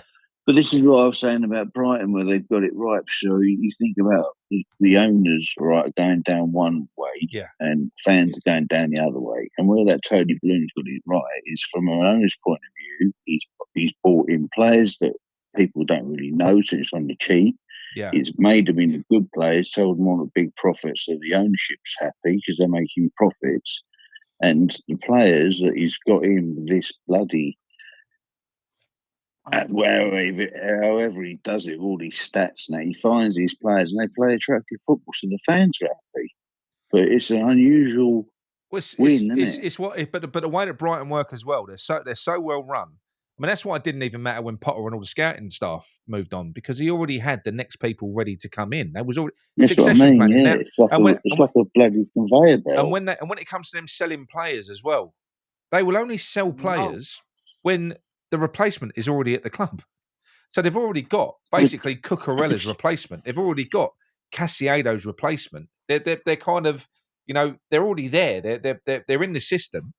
So there's no real massive disruption there. Whereas West Ham, that ain't the case. What we're going to do, we're going to basically, this window is going to be all about getting as much money as we possibly can for our top players. And then we're going to go on a fucking mad spending spree in the last 2 weeks buying a load of shit, probably. That's what we'll do. Yeah, but this is the problem. We'll get it wrong and it'll cost us a fortune. Look at the money we've wasted. I know. Whereas what you think you would be doing, wouldn't you, is when you're in these situations, like we can go back. I've always said, if you go back a few years when we're in that position where, what was it, 4 years ago? Time goes by, but I think it was 3 or 4 years ago when we were fourth, weren't we, at Christmas? Yeah. And we had Antonio, and we were all saying, if he fucking goes and gets injured, we're fucked. We've got to get a striker for backup. That was the time we could have pushed on. I will never Who forget did we that. get offered? Who did we get offered there? Mate, it was the Argentinian kid that went to Man City, wasn't it? It was. Yeah. Alvarez. Didn't need him. We've got Antonio. Yeah. Yeah. Do you know? I was Moyes out from that window. I was Moyes out from that window. That was what done me. That was it. Ever since that point. And then we can fast forward now, where we've had these kids that have won the FA Cup. So that was a couple of years ago, and now they're out on loan and done well where they've been. And you would think you would be dripping them in, wouldn't you? Especially in a season of 2 or 3 months where it don't really mean anything. We can't be relegated. Just drip them in, get them learning, get them up to speed, and then your natural progression for your Creswells and all the other ones that are getting older, and the Kufals and ones you're going to release, whatever.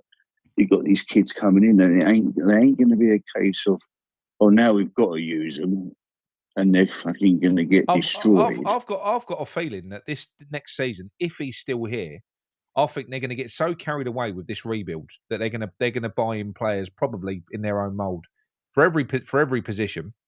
That's not every position, but I think they're going to buy quite a few. I don't reckon we're going to see Scholes, Potts, Earthy, Alford. I don't think we're going to see him. It'd be disgusting if we don't, because as Big I just don't think we will. They got player of the season for their clubs who they're on loan to. Disgusting. And Eamon Green says this: we'll be relying on freebies. Mate, the freebies are turning the stand. They Yeah, don't they even want to actually fucking are. bugger us. Was it what Cole Walker? I mean, that's bit us on the arse. Do you know we? Really big Phil. Do you know? Fucking Do you hell. know we turned down Soufal's move to Fulham in January? We turned it down. Yeah. Well, what they've done is they've gone out and got Kyle Walker Peters. The deal's agreed. Apparently, it's done.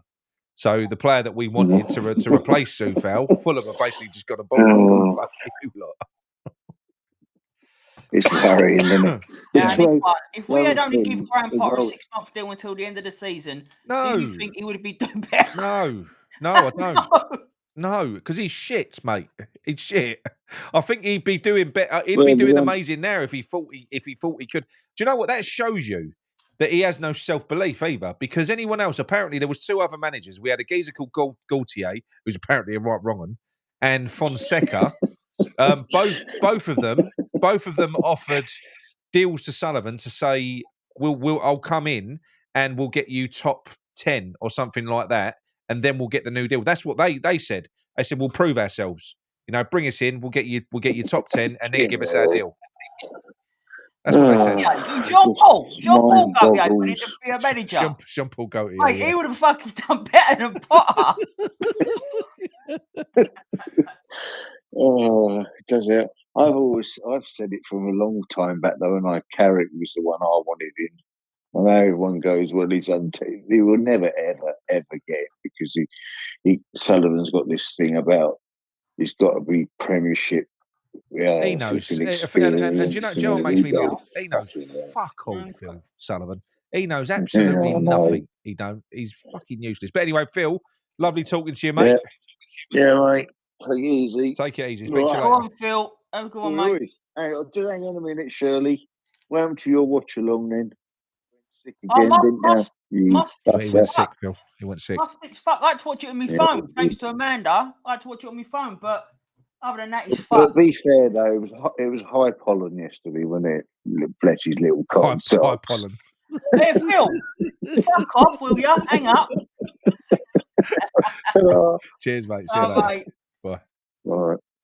It was high pollen. Right, there is this here. Now, look, do you know what? I really like this idea. Doing an online event is our best hope of getting people involved. Maybe a 24-hour stream with all the West Ham channel doing some hours. I like the idea of this. Now, that's obviously from Words and Pictures. So that's something that, do you know what? I'm gonna put it out there. And I like that, you know, get our West Ham back tagline as well. That Yeah, I like that. That you put in there. So I'm more than happy to reach out to some West Ham channels and see if they want to take part in an event like that. You know, because I certainly would. I'll be up for doing that. I mean, we could basically tag team Mick.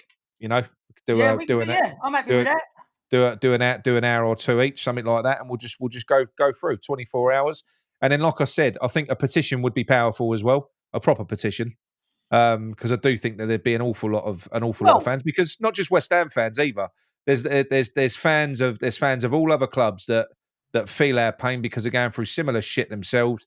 And you know what? They're sick of these fucking blood-sucking owners that don't care about the football fan anymore. They don't. We're being phased out. No. And I think if there's a way to incorporate both things as one, you know, we do the show and then there's like a link to the petition and all that, that'd be something worth looking into and doing. Absolutely, yeah. And I think it would be good. It would be good if it got some exposure as well. Because as we've already said, there's been so many protests now. There's been so many periods in Sullivan's reign now where the fan base have been disgruntled. It's enough. And when you look at what he's done, ultimately what they've done, which is strip us dry. There's nothing more to take. They've got nothing more to take. They've given us nothing. Look at what the Bournemouth chairman's given them with that training ground. He's given us fuck all, this geezer. Yeah. And it's absolutely nothing. It's a mug off as well. He keeps getting these managers that just cost nothing because he don't want to spend the money to get a fucking decent manager. A manager that's on the up, doing a fucking good job. He has to wait until the managers are so shit they're getting sacked from their fucking job, and then we're picking them up. It's a mug off to the paying fans, massively. Yeah, I like that Upson's part, but I mean the only thing with me, what I will say to you is I'm always happy to help people, individuals. But what I don't like is I'll do a charity thing myself, but I don't like doing fundraisers on these channels because people end up getting accused of stuff as well. You've seen it in the past. Yeah. So if you end up associating yourself and attaching yourself with fucking charities, all of a sudden people think you're on the take, and that happens every time anyone ever does a fundraiser online. You know, I've been guilty of thinking it myself at times as well.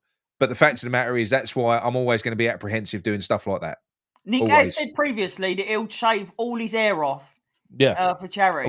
I would. I'd do it, all of it, including his eyebrows. But yeah, that's one of the. Don't get me wrong. If there's a good cause and somebody needs help, like an individual, I'll always jump on. We've done that in the past, and I'll help. You know, but yeah, any. It's awkward, isn't it? You know, people they're just cynical, and they fucking It's not great, right? Corral. Oh, this is favouritism now. What's that? Corral. He runs the football team now.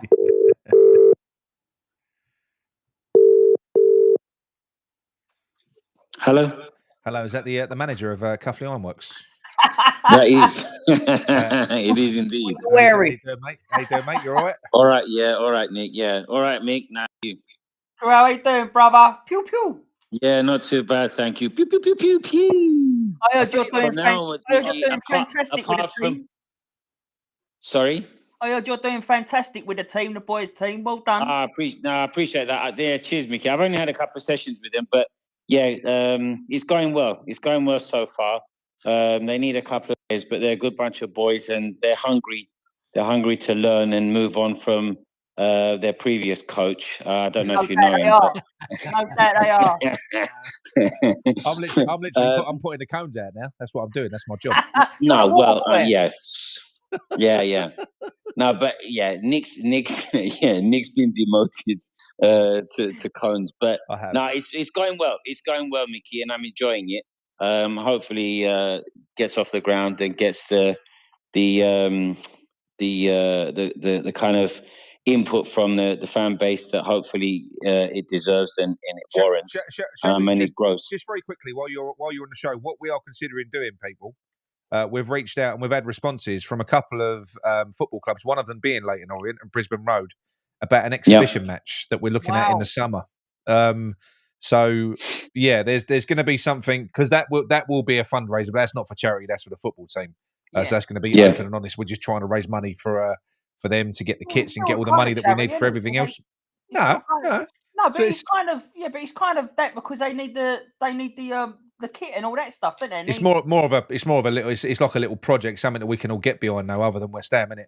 But absolutely. There could be an exhibition coming up in the summer, hopefully, at Brisbane Road. Yeah, hopefully. So? Yeah, they've shown interest, as there's one or two other clubs, but as Nick said, and I agree, playing in East London or contacted a few clubs in Essex as well, but these one or two responded would make more sense. Yeah. And it's a nice little stadium as well, and probably accessible to most Hammers fans. It would be a nice showcase. Yeah.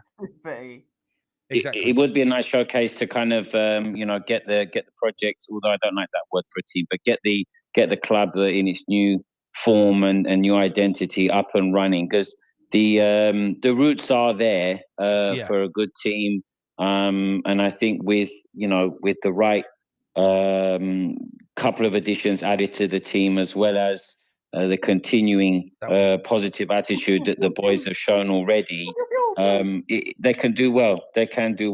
Yeah. No, I agree. Well, we will no longer bore everyone else with the Cuffley Ironworks. I'm going to do that on another show. Don't worry about it. Fair enough. We're going to move on. We're going to move on to the shit show that is West Ham Corral. Yes. Okay. Now, I was due to go today, as I said to you yesterday, Nick, but I got up this morning and I asked myself, why do I want to put myself through that? And the main two reasons. One, because I was hoping that we would still beat that scummy team, but two, to see my friend Perry, and that's it. But I honestly, and I did apologize to him, I couldn't put myself through it. I really couldn't. I don't blame you. And I'm glad in a way that I didn't. I did watch the game on television, and I never got the impression that we were going to win, which is very sad. And I know that, was it Big Phil and the other callers have all said the same as of both of you, that the incentive wasn't there against a team that was severely weakened. and it didn't give us any confidence. And I think that was kind of seen with the players, bar maybe 25, 35 minutes spread across the whole game. And I don't think it was more than that. The players didn't look like they really were told to go and attack a very depleted Tottenham team. Okay, the goalkeeper was there. That's exactly how I felt. Now, I know somebody said, I don't think the players were trying. And to an extent, I do kind of agree, because I think if you have enough self-respect and self-belief, then you'll go out and you'll play for the badge. You'll play for the supporters who have still gone, albeit 5,000-10,000 less than normal. You do go out and you have some kind of confidence. And you think, sorry, Nick, I just say, because this is a very important thing that I don't think has been said. There are times, and I've witnessed this with players that I've coached, and hopefully it won't be the same at Cuffy. Players sometimes go against what you want, and it does sometimes work, and it sometimes doesn't work. Yeah. There was nothing to stop these players from the last 10, 15 minutes at the least thinking, you know what? Fuck Potter. Fuck this negativity and the fact that he's happy with the job. Fuck this guy. These fans and everyone watching at home will be pleased if we go and beat a Tottenham, even a depleted Tottenham. Let's just go out and we bear the brunt of whatever this passive wet lettuce is going to tell us after the game. Yeah. But they didn't. Now, either they don't care, and I do think they care. Is that a lack of leadership on the pitch? Well, that's what I was going to say. I think it stems more from two things. One, we don't have a leader on the field, and as much as we all like Bowen, he's not a captain. We all know this. But two, it's more importantly the manager. If your manager on the sideline, and this applies to any age group, if your manager on the sideline is not driving you in the direction that you feel you should be going, and you feel that he's happy with a bare minimum or a kind of average half-assed approach to a game, you lose incentive. The manager is there for a reason, and it may be an old school train of thought, but my attitude is that the manager is supposed to lead by example. So if your manager is saying before the game, and I know you said this to me yesterday, and I don't watch his press conferences, but once you told me that he said this, I hope Tottenham win the Europa League. You don't know, obviously, the rivalry. Plus, you don't care about the rivalry between us and Tottenham. So for you to come out with such a stupid comment is absolutely ridiculous, not only because there's another English team that will be in the final. Why not say, I hope that Tottenham or Man United? Not that that's acceptable, but it's a bit more acceptable because he's thinking, oh, I want an English club to win the Europa League. Why do you need to say anything at all? You could extend it and say, well, I hope Chelsea wins the Conference League. I hope Arsenal overcome PSG and then Barca/Inter. And I hope that all English teams win all three. You don't need to say anything. You are not the coach of the national team. You're not in the FA. You don't need to say anything. I think he's a bit of a calamity waiting to happen, Corral. When you listen to him, there are it's constant faux pas. I mean, the guy isn't very good being put on the spot. I think that's where this stems from. Apparently, it used to happen when he was at Brighton. So going back to the Brighton fan that was on Gio's show, who was talking about how spiky he used to get with Brighton fans. I think we've seen glimpses of that. I think we've seen glimpses of that on a few occasions. But he was spiky with the Brighton fans. He was arrogant towards them because he felt like he was better than them. He couldn't do that with the Chelsea fans. They was on him. No, they won't stand for it. So what we're seeing is a man that can't take being questioned in any way. So what he has to do is he has to come out with these fucking analogies about blankets and quips and stuff like that, just to try and basically baffle the journalists of science. So they fuck off. You know what this is? Inferiority complex. These are the comments of a person that A, knows that he wasn't fully backed by the main shareholder, B, wasn't really wanted by the majority of the fan base, and C, has been outside of the game for 18 months or however long, collecting his paycheck and just moving with his life. He knows that he was Brady's pick. He knows that he wasn't Sullivan's pick. And as a result, he's going to be extra defensive because he feels that he has a point to prove. Now, he does have a point to prove. But if you have this much confidence and belief in yourself as a coach or as a human being, regardless of your profession, you don't need to justify your actions. You do it. Yeah. You go and do whatever you're paid to do. He's paid an awful lot of money to entertain the fans. We would have happily accepted a defeat today had the team gone out and given a shit. We wouldn't have liked it, but we would have accepted a defeat had the team actually gone out and given it a go. Yeah, I agree, Carell, but can I just say something? Can I just say something? Please. To go back to go back to your thing when you said about the players, they will to go against the manager and give it all the last 10, 15 minutes. Now, there's a big problem there, though, right? It's because, as I see it, look at their confidence. Their confidence in doing that has got to be shot. No, that's true. Because of everything. So I don't think they'd have the confidence in doing that against Potter.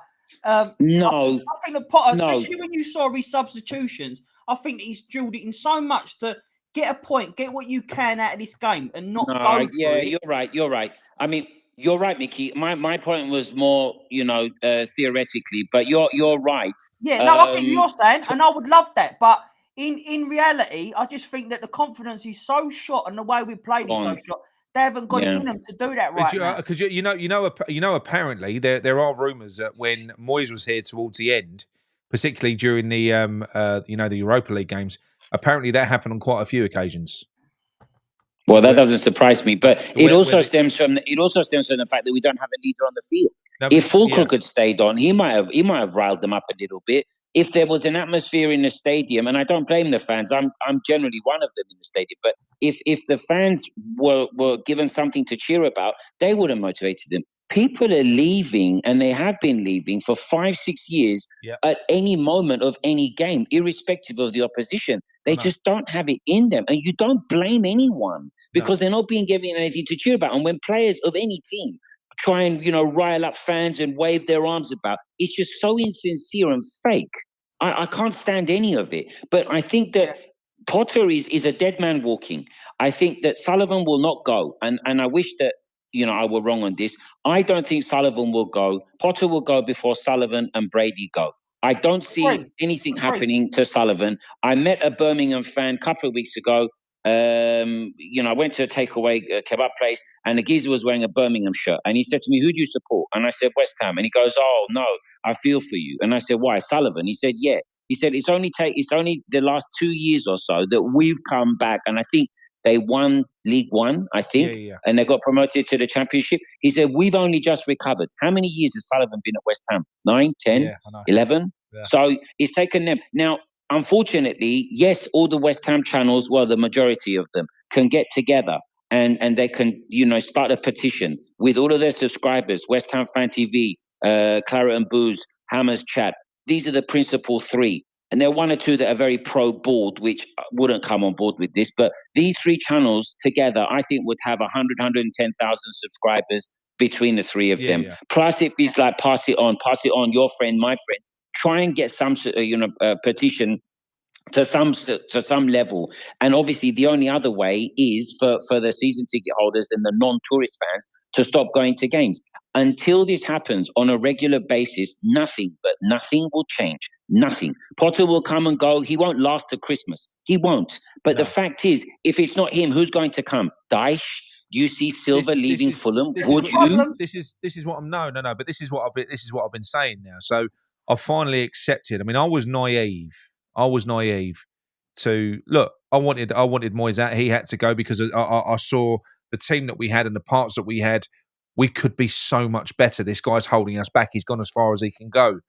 But when we brought Steiten in, I was naive enough, and I'll hold my hands up, to believe that we were going to let Tim Steiten, we were going to start doing things properly. Yeah. Let Steiten. I don't think it was just you, Nick. I think 70% of the fan base were the same way. I believed it. I thought, we're actually going to go in the right direction now. Look at us now. We're perfectly primed. We're good to go. We've got the foundation of a great team. Director of football, Sullivan's finally going to fucking step back.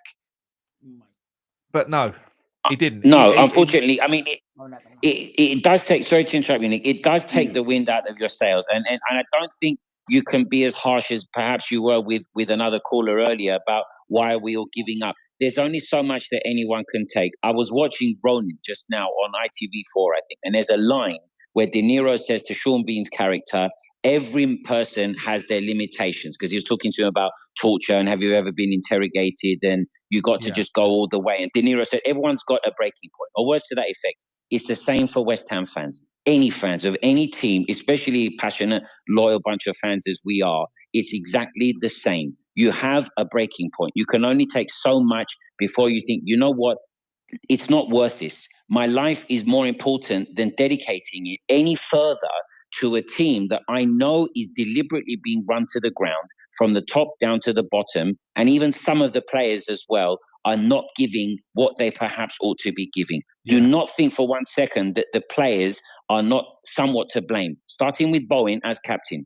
Yes, he scored. Yes, he's very valuable for us, of course. However, I still think that they should show a bit more fight. And yes, I agree with Micky that they've had it drilled out of them. They're professionals. They should have some self-respect. They should go out instead of passive, sideways, backwards passing. I watched the game with my dad, and he was telegraphing what was going to happen, 4 passes in the future, because we've been seeing it for 2 or 3 years. Backwards, back to Areola. He sidekicks it out to the sidelines. It goes out. You know, there's too much wrong. There's too much. I think that ultimately that's why Alvarez is no longer part of this club, part of this team. And I think that's why when he was playing, he weren't playing in that sort of pivotal CDM role, which is a key part for transitioning up the field, isn't it? From defence. Of course it is. To that position, then going forward.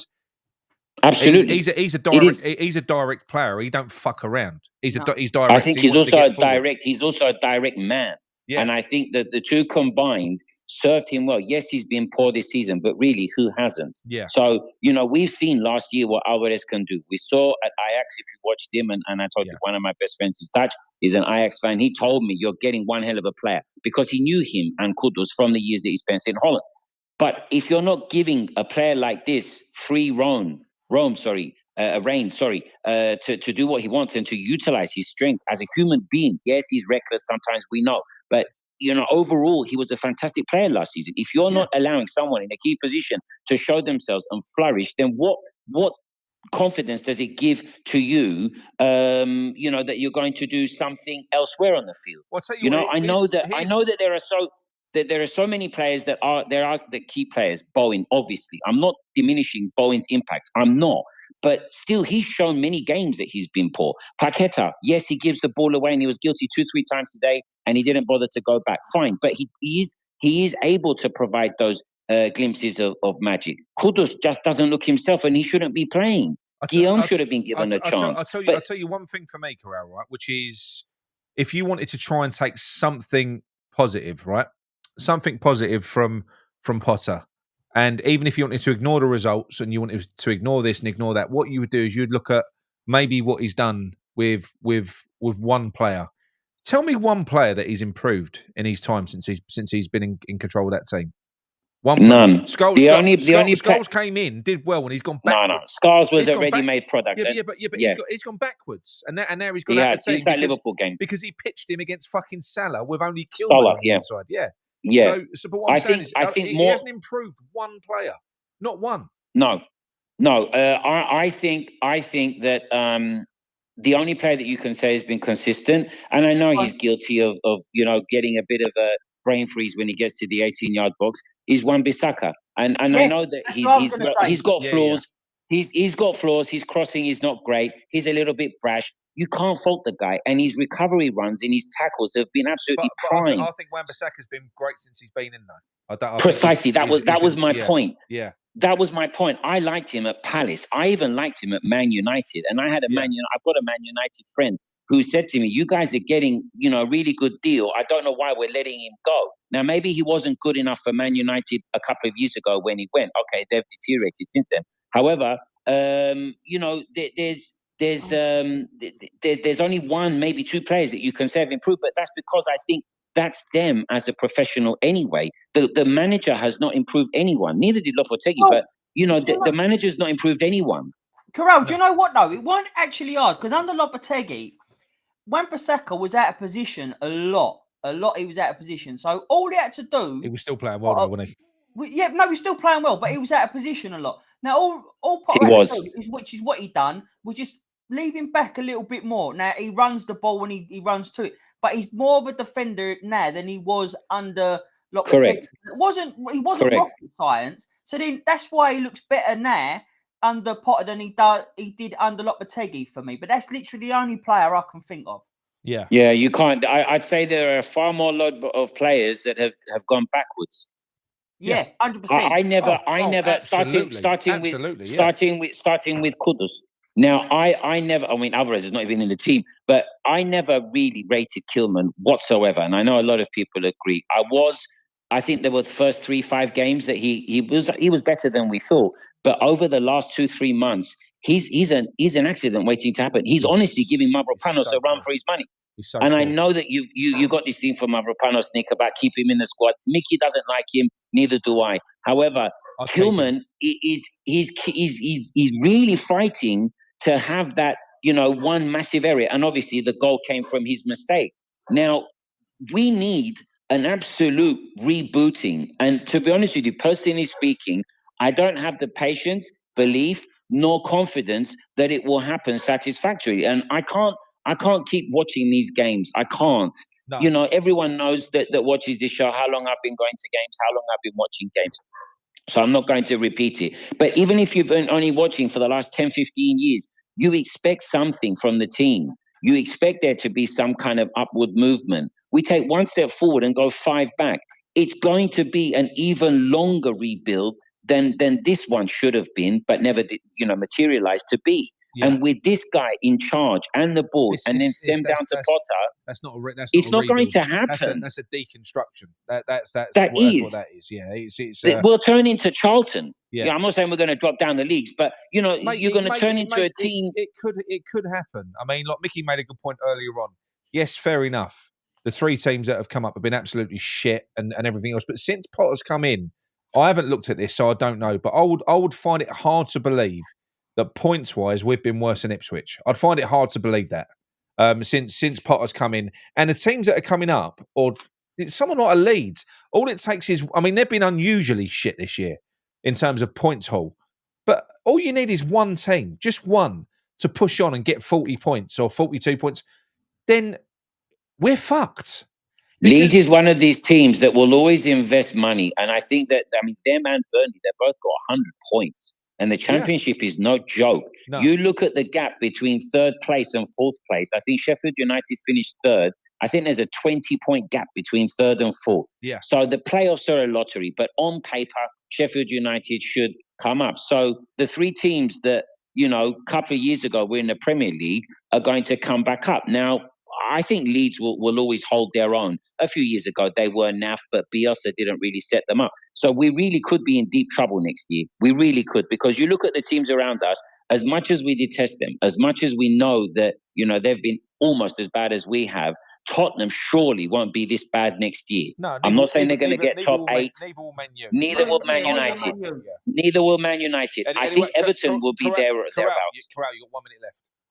Sorry, I'm sure that Everton will be there or thereabouts, and I hope that they get relegated and Moyes stays there for the rest of eternity. However, I don't have the belief that anything will change. I think that the only way that we can show our support to get rid of this guy, as I said earlier, the 3 big channels to come together and to have a petition, to have any kind of group collaborative effort, to make the club aware of it, even if it means publicising in social platforms. It's got to be worth a go, because at the end of the day, right, do you know what I'm fed up with? I'm fed up of hearing that, we're talking to West Ham about trying to improve things. No, just get stories, Nick. Get the fuck stories. Out. Yeah. Yeah, stories. And at least this way, and I know I'm going to finish with this last sentence. This way, at least, every self-respecting West Ham fan will be able to put their hand on their heart and said, look, we did the best we could. Tried. No one's going to get rid of Sullivan. We tried. We rallied together. We had this event. Look at the people that were petitioning for old age pensioners not to have their, that worked. A lot of people condemned it and said, it's a lot of bollocks. They're not going to get it. But they got what they wanted. Yeah, they did. You know what I mean? So I think this is the only thing that we can do. And then just try and keep everything that we can crossed. And remember that if West Ham is not what we want it to be, Cuffley Ironworks will always be there to give us some kind of morale and confidence. Indeed. And on that note, I wish you, Micky, and all the boozers a good night. Lots of love to one and all. Cheers, mate. See you later. See you, Micky. Bye. Pew, pew, pew, pew. Pew, brother. That was a 3-minute minute he had. Hang on. Yeah, but do you know what though, people? I know you said it. Yeah, what Nick says and what Nick does are two different things. So at the start of it, he's all like, "Gotta be strict, 5 to 10 minutes." Yeah, That right. don't happen. Hang on a minute. I've got another one here.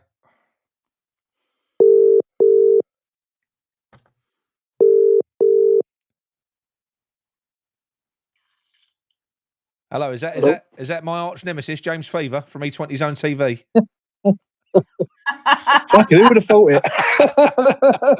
Well, James, thanks for the super chat, mate. So it's amazing. It's amazing what £10 can buy you, mate. Honestly, it's. I know, mate. I know. I've had a good. I had a good win today. That's all that matters. Not betting on West Ham, I'm assuming. I know, mate. I know. I was just listening to what you were saying on a few things, and I must admit, me and you, Nick, are sounding very much the same because we're agreeing quite a lot on a lot of stuff. Yeah. The problem starts from last year, mate. Yeah, it starts from last summer. Listen, right? Me and you clashed quite a lot with Moyes, right? Yeah. You wanted him out the door. I thought it was a bit strong, but I can understand it. But when you go and change the manager, you've got to get this right. And he's got it completely wrong with a manager that had no fucking clue what he was doing. No. And this is where the line is at the minute, and this is where it's going down the line. And listen, Potter isn't.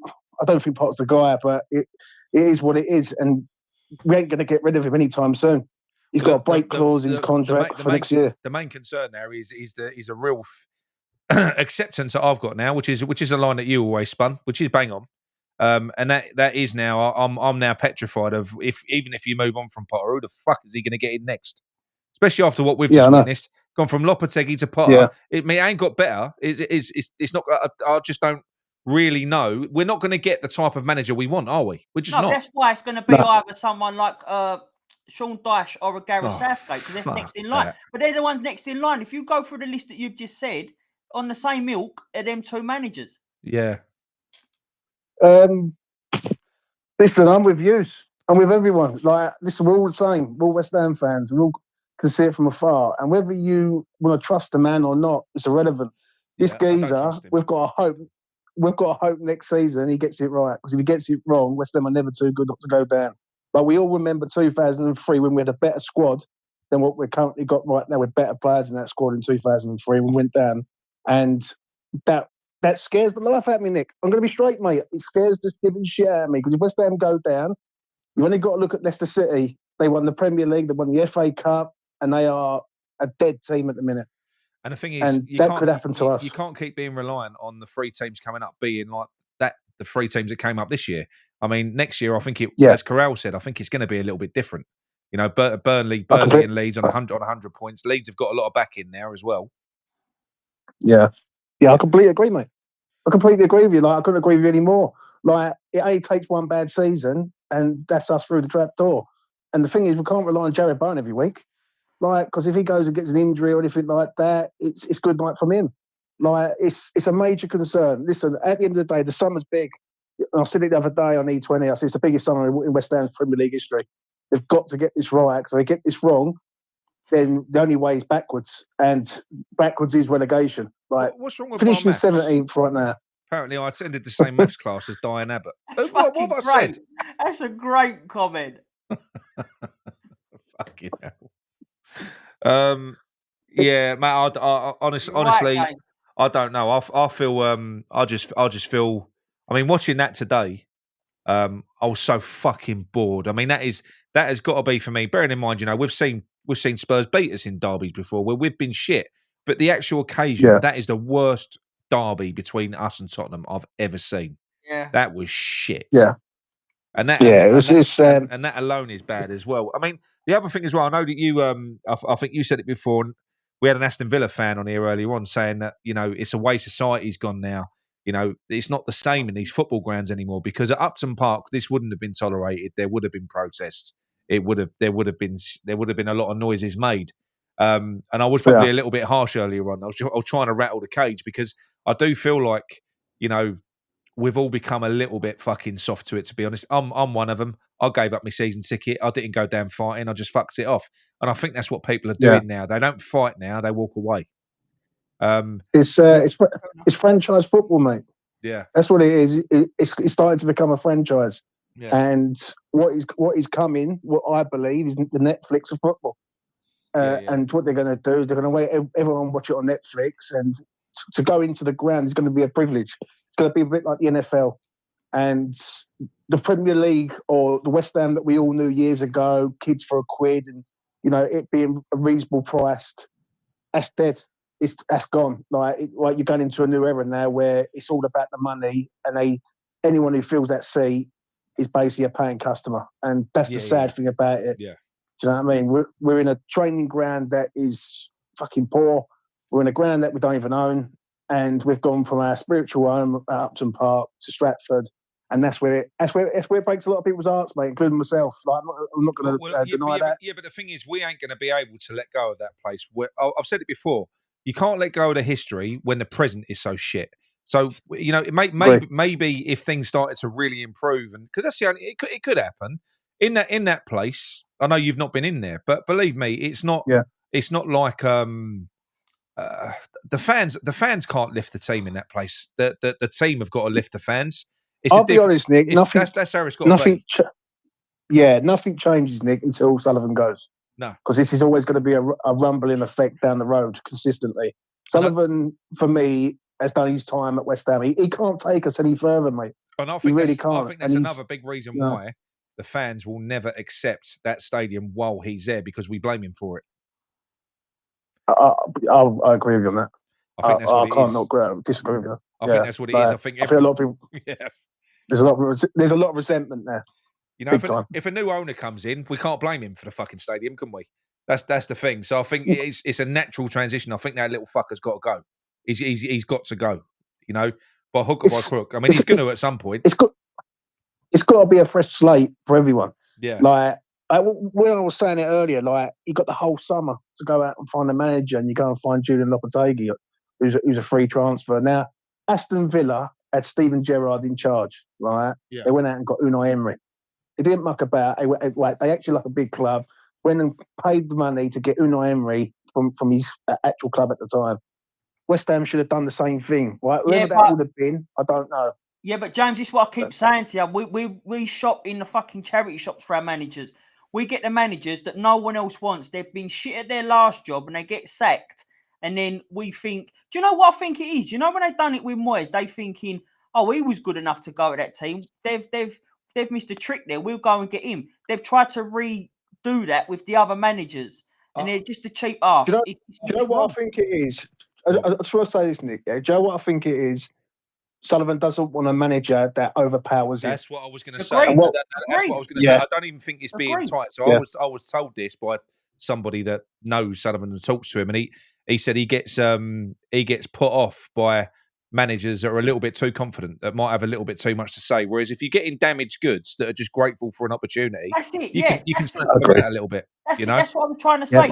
It's all about be happy that we chose you. And that's exactly what I mean. Yeah.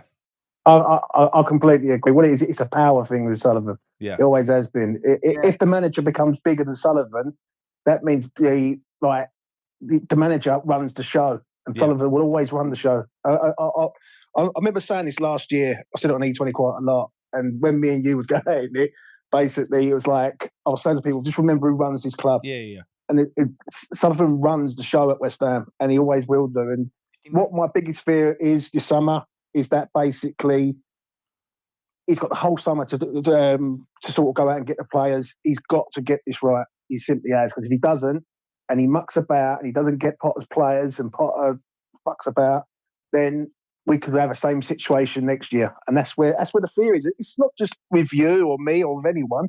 There's many people that probably you speak to, Nick, and I speak to, who are shit scared about next season.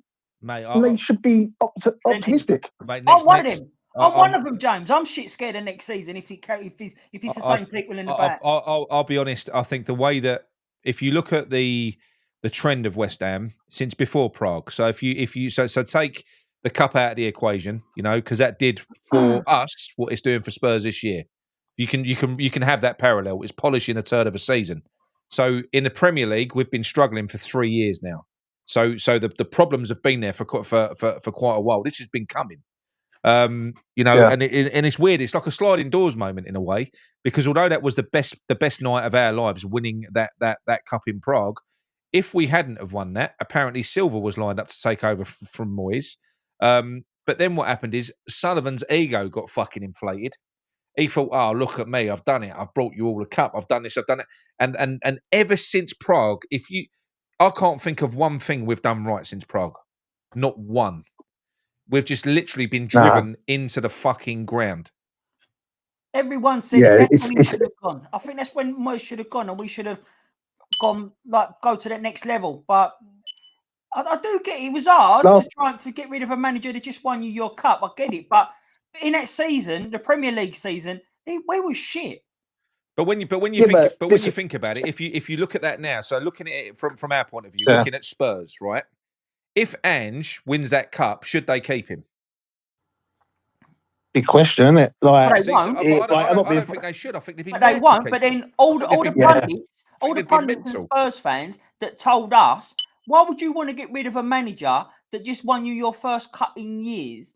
Now, because he's Spurs, they won't be saying that same thing. No, they don't.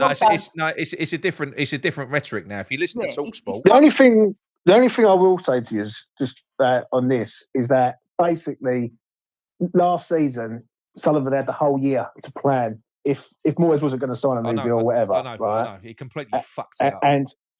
And basically he was on Lopetegui's case from October last year. Yeah. And then it sort of I've got rumblings myself personally from traders that I know in the betting world. Yeah. That basically it's on the cards. It's happening. He's the main one. And the problem is with the Tim Snyder thing, people sort of believed that something that it was never going to happen in the first place because Sullivan runs the show. Yeah. And that's where it's just been a ripple effect all along. Yeah, I must admit, I bought into it hook, line, and sinker. I just thought, you know, we come towards the end of it. Yeah. You know, it was a good, successful period under Moyes, but it come to its end. We've got this great foundation of players now. We've just had 3 years in Europe. We go out. We've got the director of football now. He's going to go out. He's going to choose a manager. I thought we're actually moving on in the right direction. I did fall for that hook, line, and fucking sinker, I must admit, because the whole thing was bullshit. I mean, none of us can even really. I know there were some issues with Tim. But when you look at it, the geezer weren't even given a chance to do his job properly. He weren't. He weren't ever a technical director. He never got to choose a manager. I mean, he was told David Moyes, how they got David Moyes out was by offering him a contract saying that he would be reporting to Tim Schneider. He wouldn't sign it. He said, I'm not doing that. That's how Sullivan got Moyes out. Now, Moyes had become too powerful. He had too much say over transfers. He didn't want him there anymore, Sullivan. So basically, that's he used Tim for that. Because when Lopetegui came in, Tim didn't have control over Lopetegui. It was all bollocks. It was all bollocks. Tim was a fucking prop. That's all he was. I remember speaking to Frankie from the Amers chat on E20, and I said it's up to if starting to go out and get the manager, then great. But will Sullivan allow him to go and do it? I'll never forget that video I did with him. Yeah, and basically it proved it that the moment Lopetegui arrives, Steiner never picked that man in the first place. Like, no fucking chance. No. Because that's a Sullivan appointment. We all know it as fans. And the problem is some fans are naive. Yeah. Yeah, they won't admit it, right? Sullivan goes for the cheapest of the cheap, right? He always goes for people who are out of contract, so you don't have to buy anyone out of a contract. West Ham last season should have acted like a big club. We finished 9th. We were still in a decent position with players. Yes, we was going to get rid of players, but you go out and get a new manager in of high quality, whether that's a Thomas Frank, you go and get him out of Brentford, or you go and get someone else who's up and coming. This season has took us back to the old days, really, of being West Ham, being like that sort of mid-table, fighting relegation. Can you remember? I mean, I know we've had bad seasons in the past. We have. This is the worst season for a long time, isn't it? Yeah. This is the worst season. This is the worst season since Everett Grant. Yeah, it's the worst. The year we went down. It's the worst fucking season. But this, even look, it was a bad season under Everett Grant, no doubt. But at least there was like a fight of relegation. There's been nothing. So We had like, a, we had a cup. Didn't we have a cup run that season? We did, didn't we? We got into a. That's how he kept his job, I think. Yeah, He got us into. He got us into. Was it a quarter or a semi or something? I can't remember. No, yeah, we got hammered by Man City. Yeah, It was like yeah. 6-0 of them. Well, at least there was something. Yeah, Do you know what I mean? yeah. Like here, it's just been a dead season. It's been a dead, boring season with nothing but fucking bad press and everything. It's been a horrible season. Yeah, no. Yeah, but what it is though, Mickey, we've got away with it this year because there's been 3 worse teams. 100%. If these teams would have been closer, to us, yeah, we would have been in the shit. And really, when he arrived being 14th in the league, and now we're probably going to finish 17th in the league. It's just, I just don't look at us as a 17th place side with that team. And someone said it to me the other day, and I'll just say this quickly before I round this up, yeah? Someone said this to me the other day. They said, James, you go to Newcastle, Joe Linton was shit for them. Yeah. The coach comes in there, coaches him into a really good player, and they love him up there. Potter's been here 14, changed his position, made him a better player. Potter's been here 14, 15 games, whatever it is. He hasn't made one player better. Nope. Like I don't see any quality. Like I heard you say it earlier, I've been saying it for a while also. That's a concern for me. Yeah. So now we've got to go out and buy already made players that Potter knows that are going to be instant hits. This ain't going to work, mate, obviously, and that's where I'm worried. Also, as well, I think we can all agree we're going to be down the bottom of the league next year. Whatever happens, we're going to be there. How far down the bottom we are, I don't know. But I tell you what, based on what I've seen of Potter and how he copes with pressure, I don't know that I want to be in the trenches with Potter. I mean, the way he cracked after that Brighton game, I'm sorry, it ain't even fucking funny, mate. He fell to pieces. That was a meaningless game. Meaningless. It meant nothing. And he literally, he can't. I think Corral's right. What he said. I think the guy's got imposter syndrome. I think he failed at Chelsea. I think he's coming to West Ham knowing this is probably West Ham's fault. So we've appointed a man that knows that the main stakeholder in Sullivan don't want him because we leaked that story to the press. So it's all on Brady. So he knows he's working ultimately for a bloke who thinks he's shit. This is just typical West Ham, isn't it? You know, it's typical West Ham. Yeah. So it is. It's fucked, mate. The whole thing's fucked. It's worrying times. It really is, and like we just need to get this season done, reassess it in the summer, see what signings he brings in, and hope he starts well. Because if he starts the way Lopetegui started this year, we're having the same season that we've got coming in right now. He ain't digging. But see, the only thing is, at least I think Lopetegui he seemed to have something about him. So he managed to grind out a few results, didn't he? I know he got some batterings. But we did at least get we seem to beat teams that we should beat anyway. Yeah, that's true, mate. Well, I'm gonna make a move. I'm gonna let you enjoy your night and finish up. But thanks for having me on. Really do appreciate it. Cheers, take care, James. man. All the best. James, mate. That's James from E20 Zone TV. If you haven't heard of him, go and check him out. Subscribe to his channel. Yeah, we're friendly now. We're friendly now. Moyes is gone. We're all right. We've had some good chats, but it's yeah, I mean, do you know what? That was a stressful period under Moyes, right? That was stressful, but I had fire in my belly then, so I could kind of deal with that because I always had the hope that things were going to get better next year. What I'm struggling to cope with now is I'm losing that hope, Mick. Yeah, I don't even have that now. Like the hope's gone. My bubble's been burst. That's the horrible thing. With the Moyes era, we had passion of dislike for him, So we had that to go on, but it's not even that. It's just fucking boring and dead. He's so dead that it's a chore. Like sometimes, and he said under Moyes, you couldn't wait to do a Sunday show just to fucking get fuck off, Moyes. Do you know what I mean? But now it's a bit of a chore to think, fucking, like it's been a good show tonight. I've enjoyed doing it.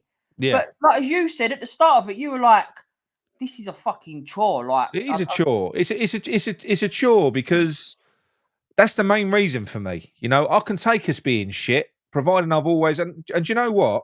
We are like that fucking. That's what Sullivan's taken from me because we've always been shit. But I've always thought this time next year, Rodney. This time next year, we're going to be good. I don't feel it anymore.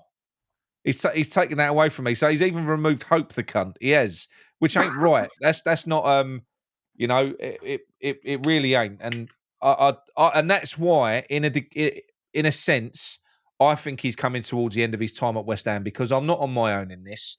There is a lot of fans that have already walked away. There's more fans that are walking away this year. People ain't buying the bollocks anymore. And if they're not buying what he's selling, then ultimately he's only going to have one thing left to sell. And that's the club, and walk away. You know, I think the game that he's played with us, he's won, but I think it's game over. You know, and it's probably going to be game over for us by the time he leaves. Sadly, so do I. Unfortunately, sadly, you know, because he won't sell us to good. He won't go out there looking for the right owners that are going to take us in the right direction and stuff like that. He won't give a fuck. It'll be the same spiel. He'll sell it to someone who, like, 3 months later down the line, is getting put away for 20 years. Yeah.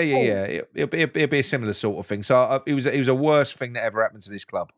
He really was. But look, we're going to call it a night. That's 2 hours we've done. I think that was a good show. It was good. I sort of enjoyed that when you consider the day that we've had. And look, I'm sorry if I've offended anyone for calling all the West Ham fans and football fans in general wet and this, that, the other. I do believe it though, you know, and I think it's like a more of a reflection on society. We're so accepting. We just accept stuff now, you know. And like I said, even me, I'm a prime example of what I'm talking about. I didn't stay and fight. I walked away. You know, something that's that important to me, I just let it go. Just went, nah, fuck it off. I can't do it no more. And it's a shame, you know. It's almost like the sad thing is it's starting to feel like football ain't as important as what it once was in people's lives. Yeah, I get that, and I think other people will get that. It's not a case of like, how can you put it? We were sold this. The reason why some West Ham fans have gone the way they've gone is because it's like fucking brainwashed from the owners. They've done exactly what they wanted to do with a lot of West Ham supporters. A lot of West Ham at Upton Park, even if they did have season tickets, and they have not got that at the London Stadium because of the way it's not that family feel to it no more. I really want that back, and I think the majority of West Ham fans do want that back. We're all on the same page and we're all sticking together. We are still. Ignore what's happened in that stadium. Ignore the fan base in there. You know, when I go to away games and stuff like that, it is proper fucking West Ham fans in there. It's different. It's like a throwback. You get all what's the word? It feels like it used to feel when you go away. Everyone singing and everyone. Oh, and it's boisterous. We're still there. So the heart and soul of West Ham is still there. It is. I just want it back. I don't know whether we can ever get it back. I don't know. But do you know what? At least as Corral said, if we give this a go, because I think that this is a sliding doors moment now. I think we've had many. We've had many under Sullivan. But I think this could be the final one. This is like a sliding door slam shut. I think this is our last chance because I think this is his last push to try and fuck us before he leaves. Yeah, I do feel like that. I don't feel like there's anything left to sell. I don't feel like there's anything left to borrow against. I don't think anyone are buying his lies anymore. All he's got left are these fucking big assets in players that he's gonna try and sort of cash in on. I think he knows. I don't even think he's got the appetite to try and turn us around. He don't care what the fans think, Sullivan. He fucking hates us like we hate him. We've got to give it a go. At least then, I can say that we've given it a go. So I am going to sort something out before the final game of the season. We'll do it before the final game of the season. There'll be some sort of 24-hour stream. I will talk to Hammers United because I have no clue what's involved in sorting out protests and stuff like that and organising people. Those guys do. They've been doing it for years. So they know all the protocols that you need to follow and stuff like that. I'll invite them to come on the channel and you know what? I'll invite them onto the stream as well. They can do a bit talking about a lot more in depth than me, the stuff that Sullivan, Brady have done, and they can go into an awful lot more detail. I know it's going to be very difficult for them because they're currently in sort of close correspondence with the club. They're trying to get things fixed at West Ham. But you know what? There's only one thing that fixes West Ham, and we know what that is. There's only one thing that fixes West Ham. Everything else is a sticking plaster, and that is getting Brady and that fucking bitch out of this club. And as for Kretinsky, that useless fucking wet wipe, he can go and all. I don't even care what people say. Oh, he ain't got no power, mate. He's a what's he got? 27%. He could have some involvement. He's doing fuck all. So he's pointless. You know, I want them all. I want them all out as far as I'm concerned. All of them, all outs. Get out of my club. Fucking wankers. Okay, so look, that's it. So keep your ears open, keep your ears peeled, keep your eyes peeled, not your ears. Keep your eyes peeled. We'll do another show later in the week once I've spoken to a few people, and we'll get something. Yeah, we'll get something set up. Yeah, something on the go. Something we can all get involved with collectively. At least, like Corral said, we can all say, at least to ourselves, "Oh, do you know what? We fucking tried. We tried. At least let's make this little wanker uncomfortable, even if it's just for 24 hours." Yeah. Yeah. Right. Anyway, love you all. Speak to you all soon. Thanks for the super chats. Thanks everyone in the chat.